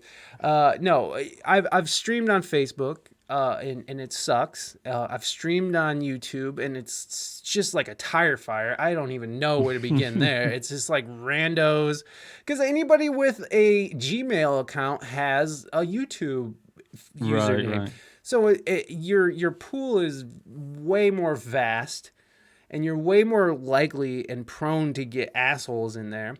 Whereas with Twitch, you do get trolls and assholes, but it's a very, like people who are on this platform want to be on this platform. It's not like YouTube where you get a Gmail and you have a YouTube account too. It's like, it's just a little bit more exclusive. It's a little bit more of like this fun little secret, but it's, I don't know. So there is an argument. Against doing the affiliate.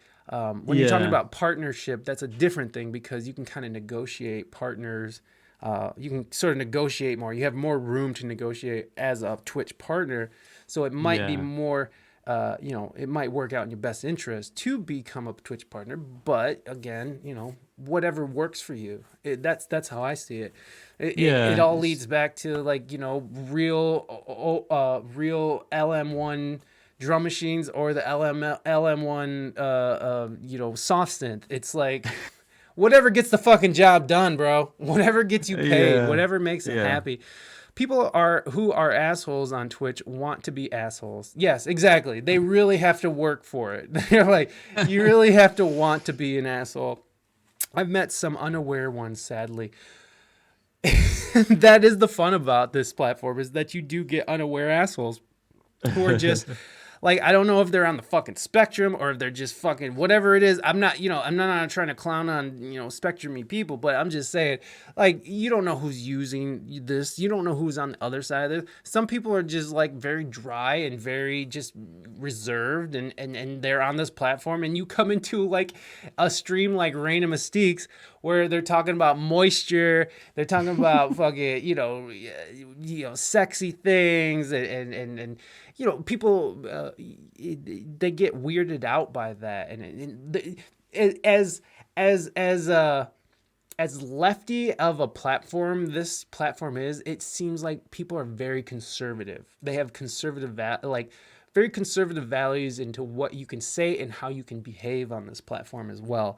And you know, whatever. It's a I mean, corporation. Twitch itself is Moist. like what you can say, or do you mean within the communities? Because I think people are quite protective of their communities, aren't they? Absolutely. Which is a good thing. Like people have their own in jokes and their own, all the emotes and all the channel rewards, all that stuff adds to that. And that's one of the most powerful things about Twitch is, you can really make your own little world and have all these like silly jokes and have merch on it with in jokes on it. Yeah. And that's people are quite protective of that. So you see people sometimes come into streams and not get it or like try to cause trouble, and everyone's just like, "No, get out of here." And I think that can be quite a good thing. I love that. I yeah. love that about streams. I love going into streams, seeing the community protective of their stream. Yeah, I think that shows a sign of real strength within that community, because it's like we're not gonna let some troll come in here and disrupt our good time. That's what I love about Reina's stream is like people will just either start piling in on the troll, or they just are ignored completely. It's just bloop, and it's by the time that the chat moved anyways, they're on to the next subject, and it's like this person is just not getting what they want. They want attention, and I am so good at giving trolls attention. It's so bad. Have you ever lost it on a? It's fresh. If you guys want to try, your fresh meat is broken. It's only got 22%. Adam, it's bullshit. It's nearing bedtime. How fresh can you really be over there right now? Need a coffee. Oh, Claire. Listen, anybody who gets a 69% fresh, I will send a Ric Flair woo or a WSEG. Go ahead, try it. You guys, if you can get a 69%, I'll send you both of these. I'll get you the Ric Flair. I'll get you one of these. And you get one of these, which is at the top of the show, which is, you can't see what the guy. So you get the wrong way around. Wrong way, Mad Pete, wrong way. So 69% gets you some stickers. Yes, it's inverted. It's an inverted 96. Yeah, how boring would that sex act be? It's like I'll face the other way with my butt against your head. That sounds fun. Unfollowed. That's okay, Claire. I understand. I get it. Yeah. What the hell were we just talking about? I don't know. Sorry, I derailed that. No, it's okay, because the freshness always wins. You gotta stay fresh. Yeah, the baby. community, because You are fresh as fuck. Really, bro. we should be all. If we want to support the streamers, we should be donating to them directly. Instead of spending £5 on a sub, you spend £5 by donating to them, and they get all of that. Right. But the power of like the subscribers in the emotes and the community, like if that's more powerful than if that gets more people involved and makes you more in the long run, then that works out. Yeah. Yeah, totally. And I'm willing to overlook like these weird TOS rules that don't really make sense. They're kind of gray area-ish and sort of lands you in weird trouble, even though it doesn't really make sense. But I'm willing to go along with that. I'm willing to let them take half, because they make sacrifice. they make it easy for me. And that's really what it is for me. It's like they make it easy. All of it comes from one place, and I'm basically a contractor. I always get like all these are the 1090s here in America. I think they call them 1090s or 1099s. I just get all these different forms from all these different venues, from all these different companies, and so just it's one place, one tax thing. And that's it, and so I'm willing and ready. Yeah. And the beautiful thing about Twitch is that it has been paying for itself, and it has been worth investing the time in it. So I don't mind. I will take it. The thing that was amazing about Twitch is that it's taught me how to communicate in a much friendlier way instead of just be like, fuck you, fuck Trump, fuck Joe Biden, fuck this, fuck that. I still do that stuff, but I assume long term more money getting half. Yes, exactly. And that's what I was saying about partner. As being a partner, you can kind of negotiate terms a little more depending on your size and your your following and stuff, because a lot of these streamers who are just barely squeaking by for the partner it seems like they don't really have a whole lot of room to negotiate or anything. So, but when you talk about like these huge gamer streamers who are like a big portion, or I don't know how the e-girls do. How do the e-girls do with that? but you know, these big gamers who are, you know, they have sponsors, they have, Yeah. you know, Twitch is just a part of their thing. Who was it? Me and Reina were looking up an e-girl. What's that girl's name? Amaranth? Anybody know Amaranth? That lady fucking makes money, like real money, and like a quarter of it, maybe a third of it comes from Twitch, maybe. Right. And she has thousands of subs. Like her like daily sub goal is 400, and she streams every day. Okay, Wow, her okay. daily sub goal is 400 subs, and then she has OnlyFans, and then she has what else is she? She has like a whole Amaranth. No, she's really cool actually. She's actually pretty entertaining to watch for like an e-girl. Which I'm not trying to shit on e-girls or anything. Like, do your thing, boo. Like, No. get it out there. If I could sell my bathwater to pay my rent, I'd be very happy. Get about it, I girl. definitely do. Get it, boys. Get it, theys. Get it. Everybody, get it. Like, if you can shake your fluffy plums in front of a camera to get money, get your money, honey. Like, Yeah, why get not? at it, son. Like, I have no, like, there's no qualms. Like women who, I think it's a safe way to do it. I'd rather women be safe in their own homes, playing with their genitals in front of the camera, instead of out there on the streets, like selling it to some dude who they don't know, working for some shady character that hurts them on the regular. It makes me so sad to think about, like, how fucking women feel like they have to make money by walking the streets in an unsafe way. I wish they would just make prostitution legal. Like, fuck this. Like, why are women forced? Like, this is going to happen either way. So why are we forcing our women who decide that this is how they want to make money? Why are we forcing them to be unsafe and catch diseases and spread diseases and get murdered or beaten or worse? You know, it's fucking disgusting. I would much rather have women doing their thing however they want online, where they're not fucking, where they don't have to worry about that shit. Yeah, 100%. I'm pretty left wing, so definitely like legalize sex work and and make it safe and tax it and stuff. Yeah, just make it it's been fucking proven safe. Like, in places in the world where that is happening, it's way safer. Like it's way better. Like, exactly. it's ridiculous. You don't have the kind of abuse and disease, and it's just it's disgusting, and it's just some leftover fucking leftover bullshit from just this conservative idealistic world that used to like make America great again. It's like, yeah, let's go back to the 50s when it was separate but equal, right? It's like, fuck you. Like, look, we're growing, we're changing, we're going through a change. It's like everybody's gotta, like, we gotta be on board with this shit. We gotta be on board with these changes. And I know there's a lot of pushes. I just don't like. Okay, we're not gonna go that far. We're not gonna take it there because it's Cypher Deluxe time. We're not gonna go to the fucking censorship shit. I don't like being censored. I don't like it. Make Twitch great again. Yeah, exactly. Make it so we could. Yeah, make it so we could say thought. We can say that in chat now. Can we say thought? Are we still allowed to say thought? I don't know. Cancelled. Cancel this motherfucker. Cancel him. And shrimps. Yeah. Get out there shrimping. You know what? Yeah, no shrimp. You can't say shrimp. I won't say shrimp. But the one thing that made sense to me, that shrimps, they like, by going after shrimps and people who are shrimping on these e-girls, you are affecting Twitch's bottom line, because shrimps make the Twitch makes the Twitch world go round, right? Am I right? Am I right though? Like, it's people who are shrimping on their favorite, e-girl, people who are shrimping on their favorite gamers, shrimping on their favorite funk master Adam. It's all about it. Yeah, shrimp me. I want some shrimps. Yeah, exactly. Send some shrimps Adam's way.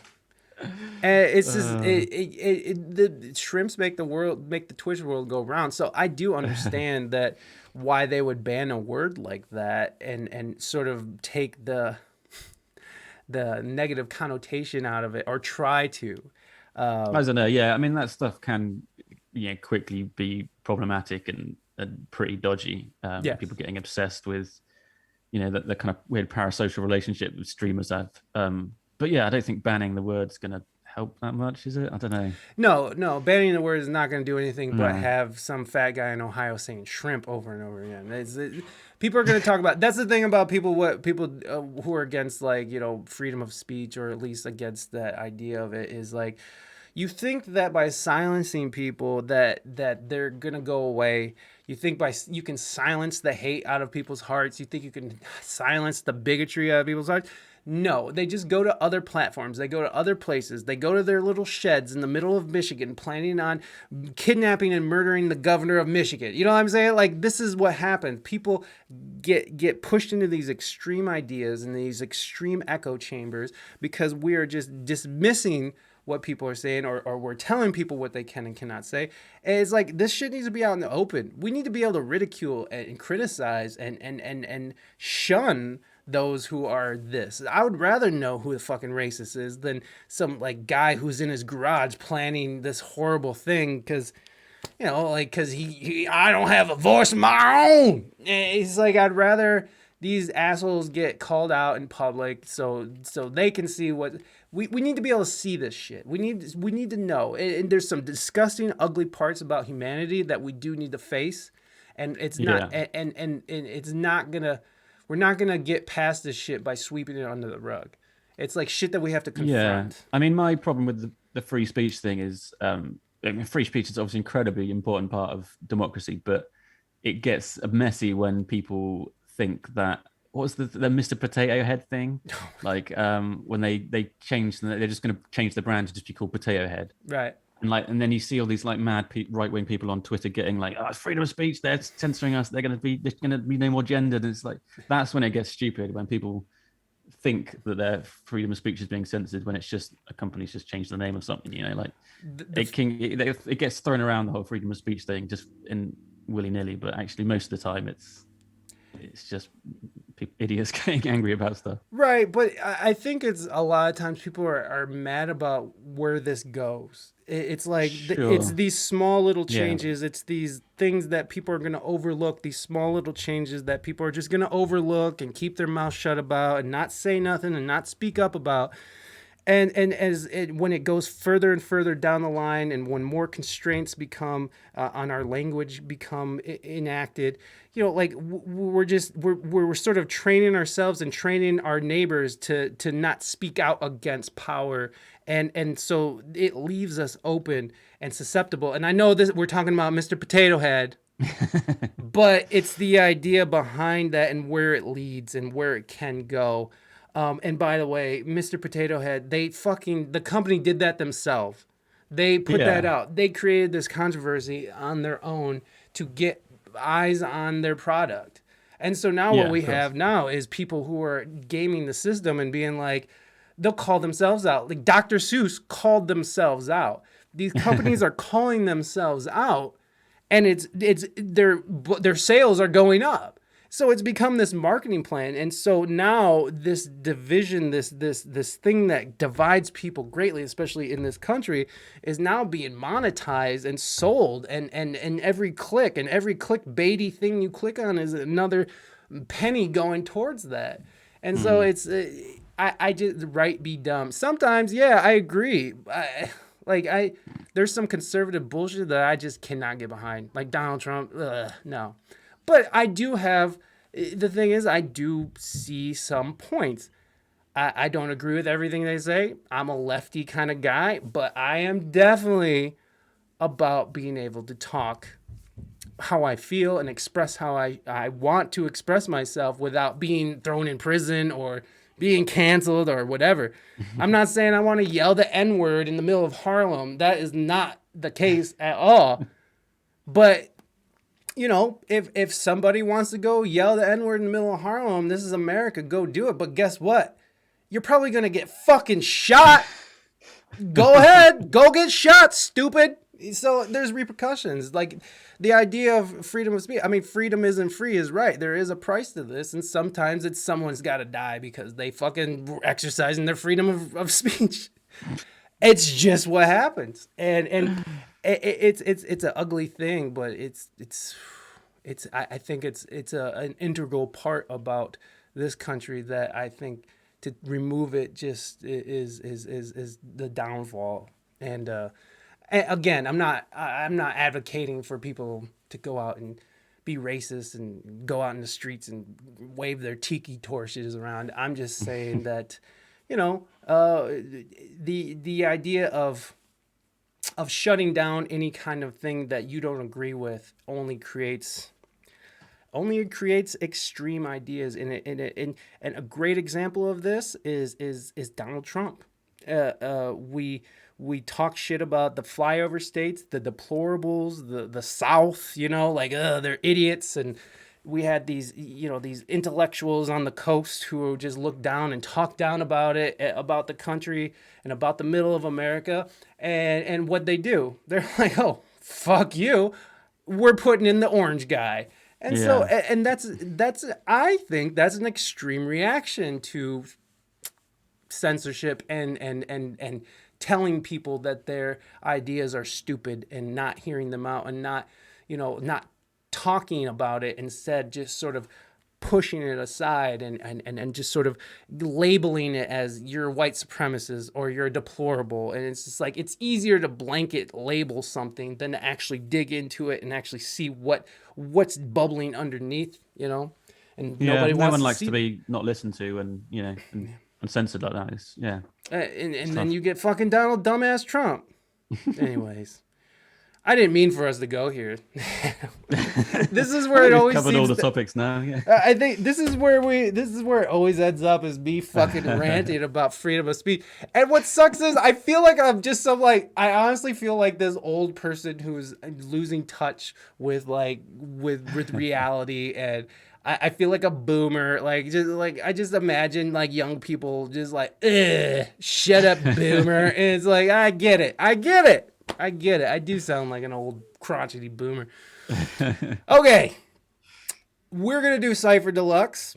So if anybody is interested in doing Cypher Deluxe, please do jump into the Discord right now.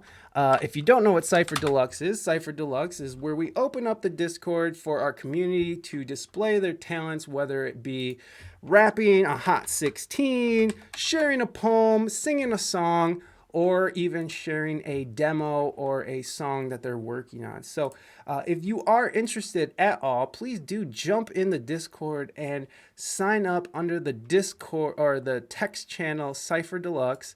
And we'll just go down the list, and then the way it works is that we'll jump in the Cypher Deluxe voice channel one by one, and you can display your talent, and then we'll just do that until we're done. If no one signs up, no worries, it's all good.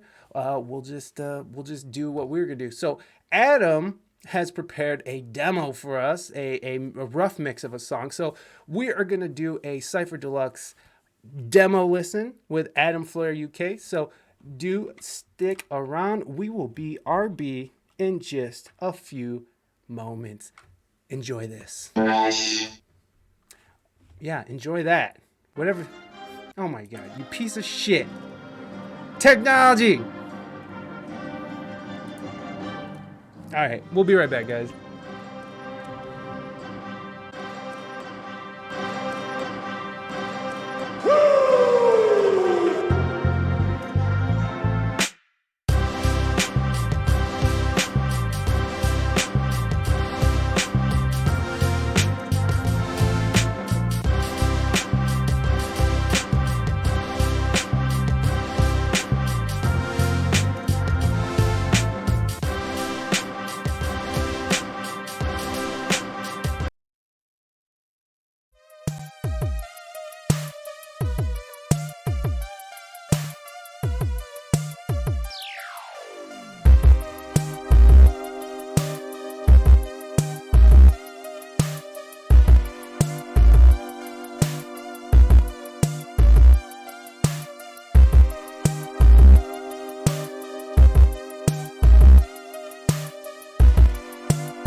Okay, here we go, everybody.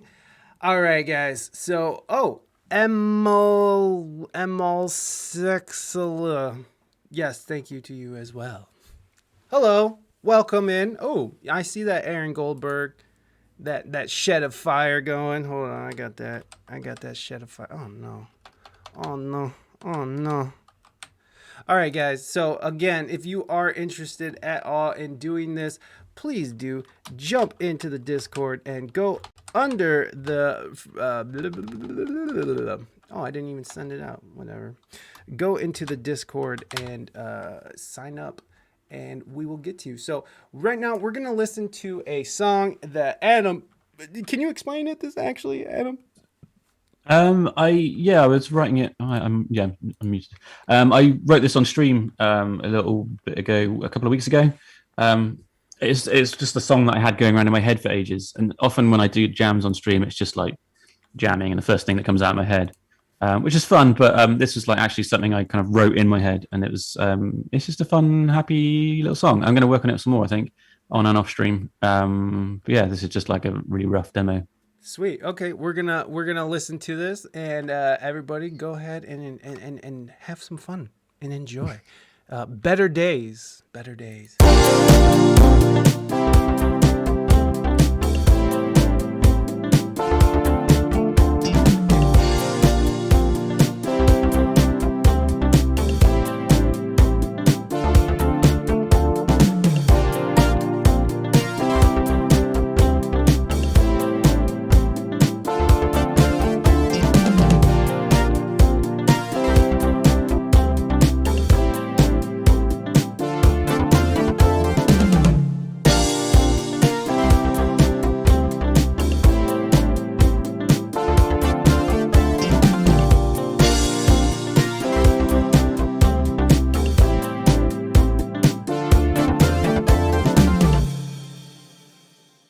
Hey, yeah, thank you for sending that over. That was so fun.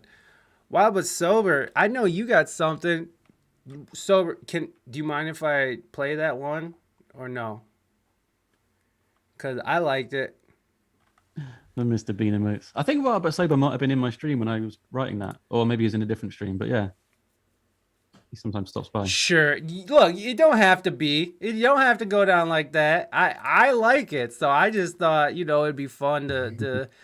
Okay, he's giving me. I'm gonna say okay. Send me one. Send me one. What? Wow, but sober is being choosy right now. Being choosy. Hey, that's okay. So what we're gonna do is we're gonna give some change here. Hold on. I'll just go like this. Oh my gosh, what is going on? Come on, Mike.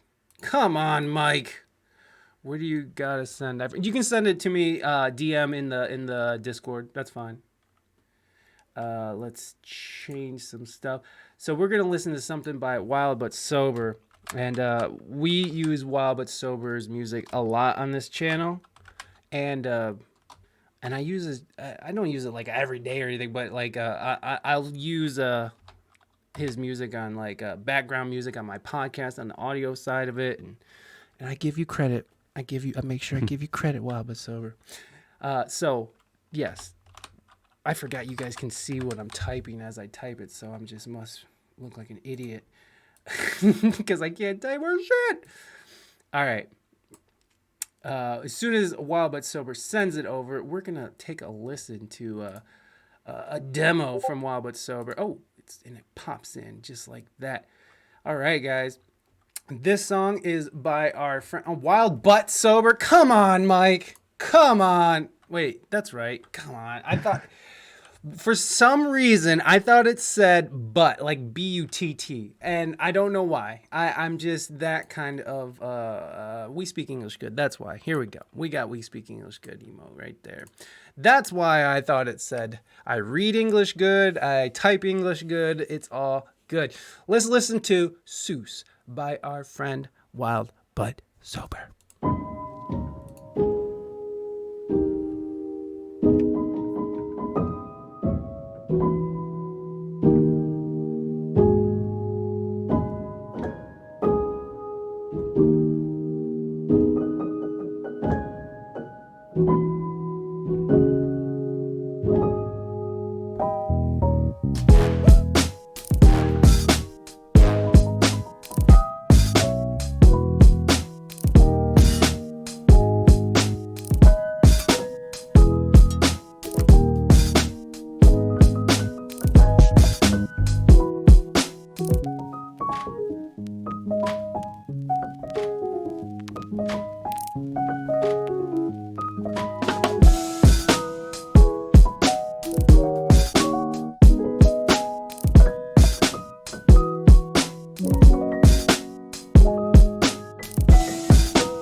Dude, killer, man. Killer. Look at this. That was This, nice. this is the kind of talent that exists on this platform, everybody. Wild but sober. Let's get a shout out for Wild but sober. And we got another question. How does it feel making a song from scratch on stream? Ooh, this is a good question for both Adam and Wild. So I want Adam's opinion, but I'd also want Wild but sober's opinion on this, please. What is it like for you guys? How does it feel making music on stream? It's fun. I've always been quite good at like coming up with stuff quickly, so I can get like a little groove going quick. And because you're streaming it feels like less pressure. Like I've done some that have just turned out like a mess. But that's fun. That was rubbish, and then you start another one. Yeah. So it's kind of it's kind of less pressure in a way, and it's fun to have people in the chat with their input and like or just saying, "Hey, this sounds good." That's nice. Yeah. I had one guy come in once and like. It's when I first did it, I think, and he said, like, "Can you make a sound like this?" and linked me to some Instagram videos, some like really heavy guitar stuff. So then I tried to like do some distorted guitar sounds on it. It was awful, but it's kind of fun anyway. You just you know what's going to happen. Yeah, you never know, man. Never know. Why but sober? What's it like for you? How do you like streaming? How do you feel? How does it make you feel when you're streaming in public like that? I was never able to make music on stream. It kind of felt like there's always pressure, but now I mostly make music on stream. Times changed. Yes, I see. Yeah, that's interesting. I could see that. I can see that. Like, because I was thinking about doing some production streams as well. But I was thinking the same thing. Like, I don't want to be there like with people. Oh gosh, bless America. I just. Oh my God, I'm doing everything wrong here. Oh my God.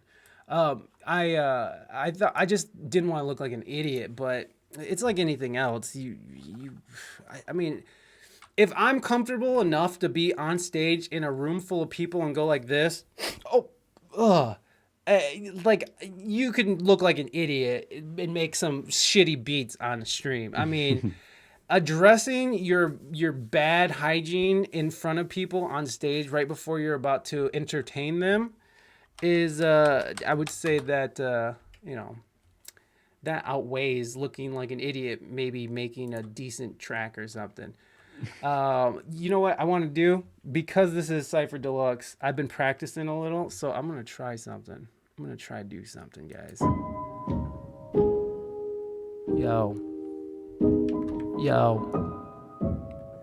Yo, Cypher Deluxe, coming through for you.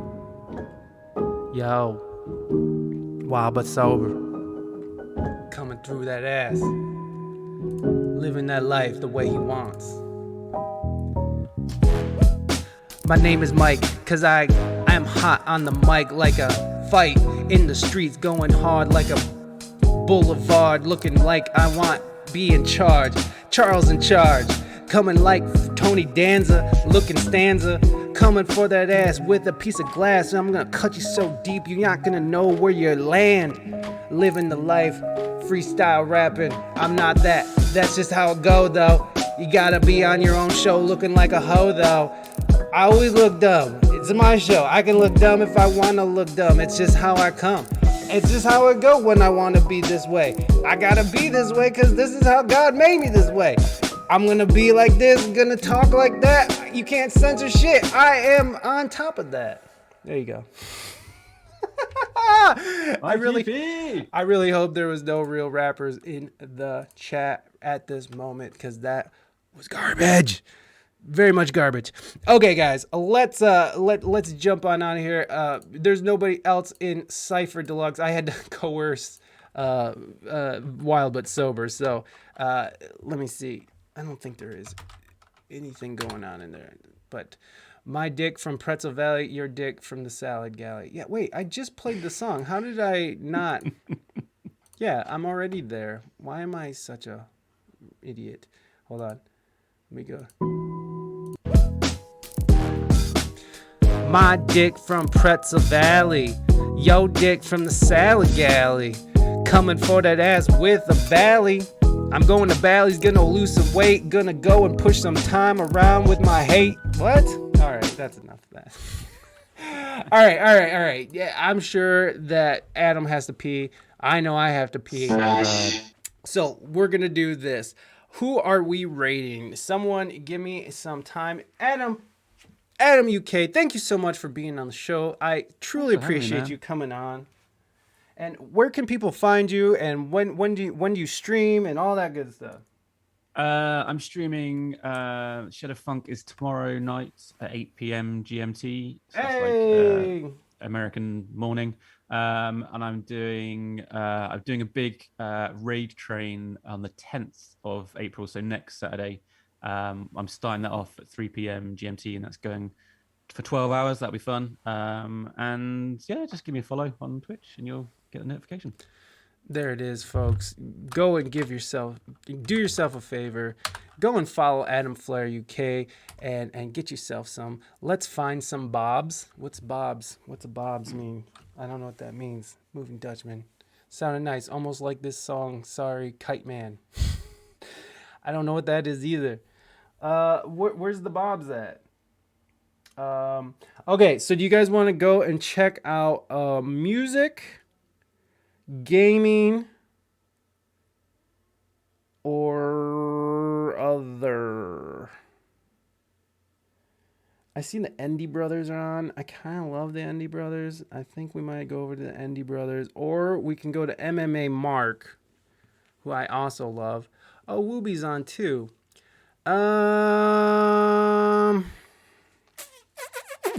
So music. Should we go music? I saw that EBX was on. I saw that. I don't know. Wooby. I love Wooby, but we always raid Wooby. We gotta get some new raids going here. We always raiding the same people. And it's all your fault, Reina. No, I'm just kidding. Liv Harris. I don't know who Liv is. Okay, so let's do this. Let's go give MMA Mark some love. He's playing games, but he is funny and he is sexy, and I just love him. She is Twitch royalty. Liv Harris is Twitch royalty. Okay, well, that sounds boring. Let's do at MMA Marks. I know I asked everybody's opinion, but I just decided to go MMA Marks.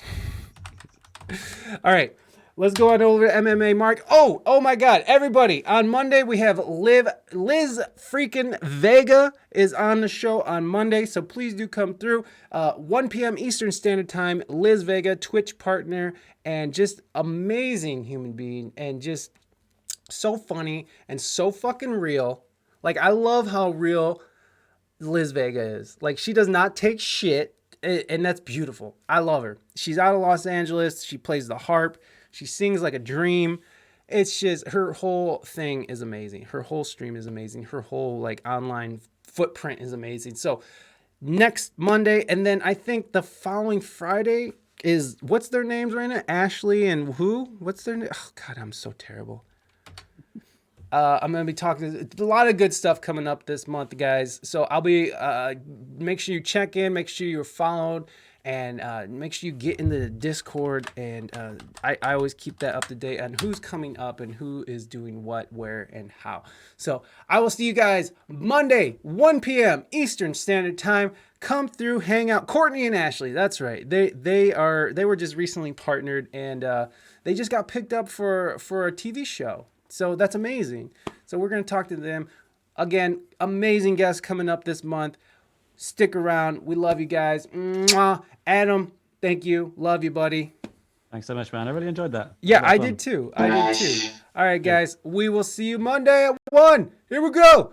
Let's go. Get your raid call. Let's go. Let's go. Oh, shit. I didn't get my raid call.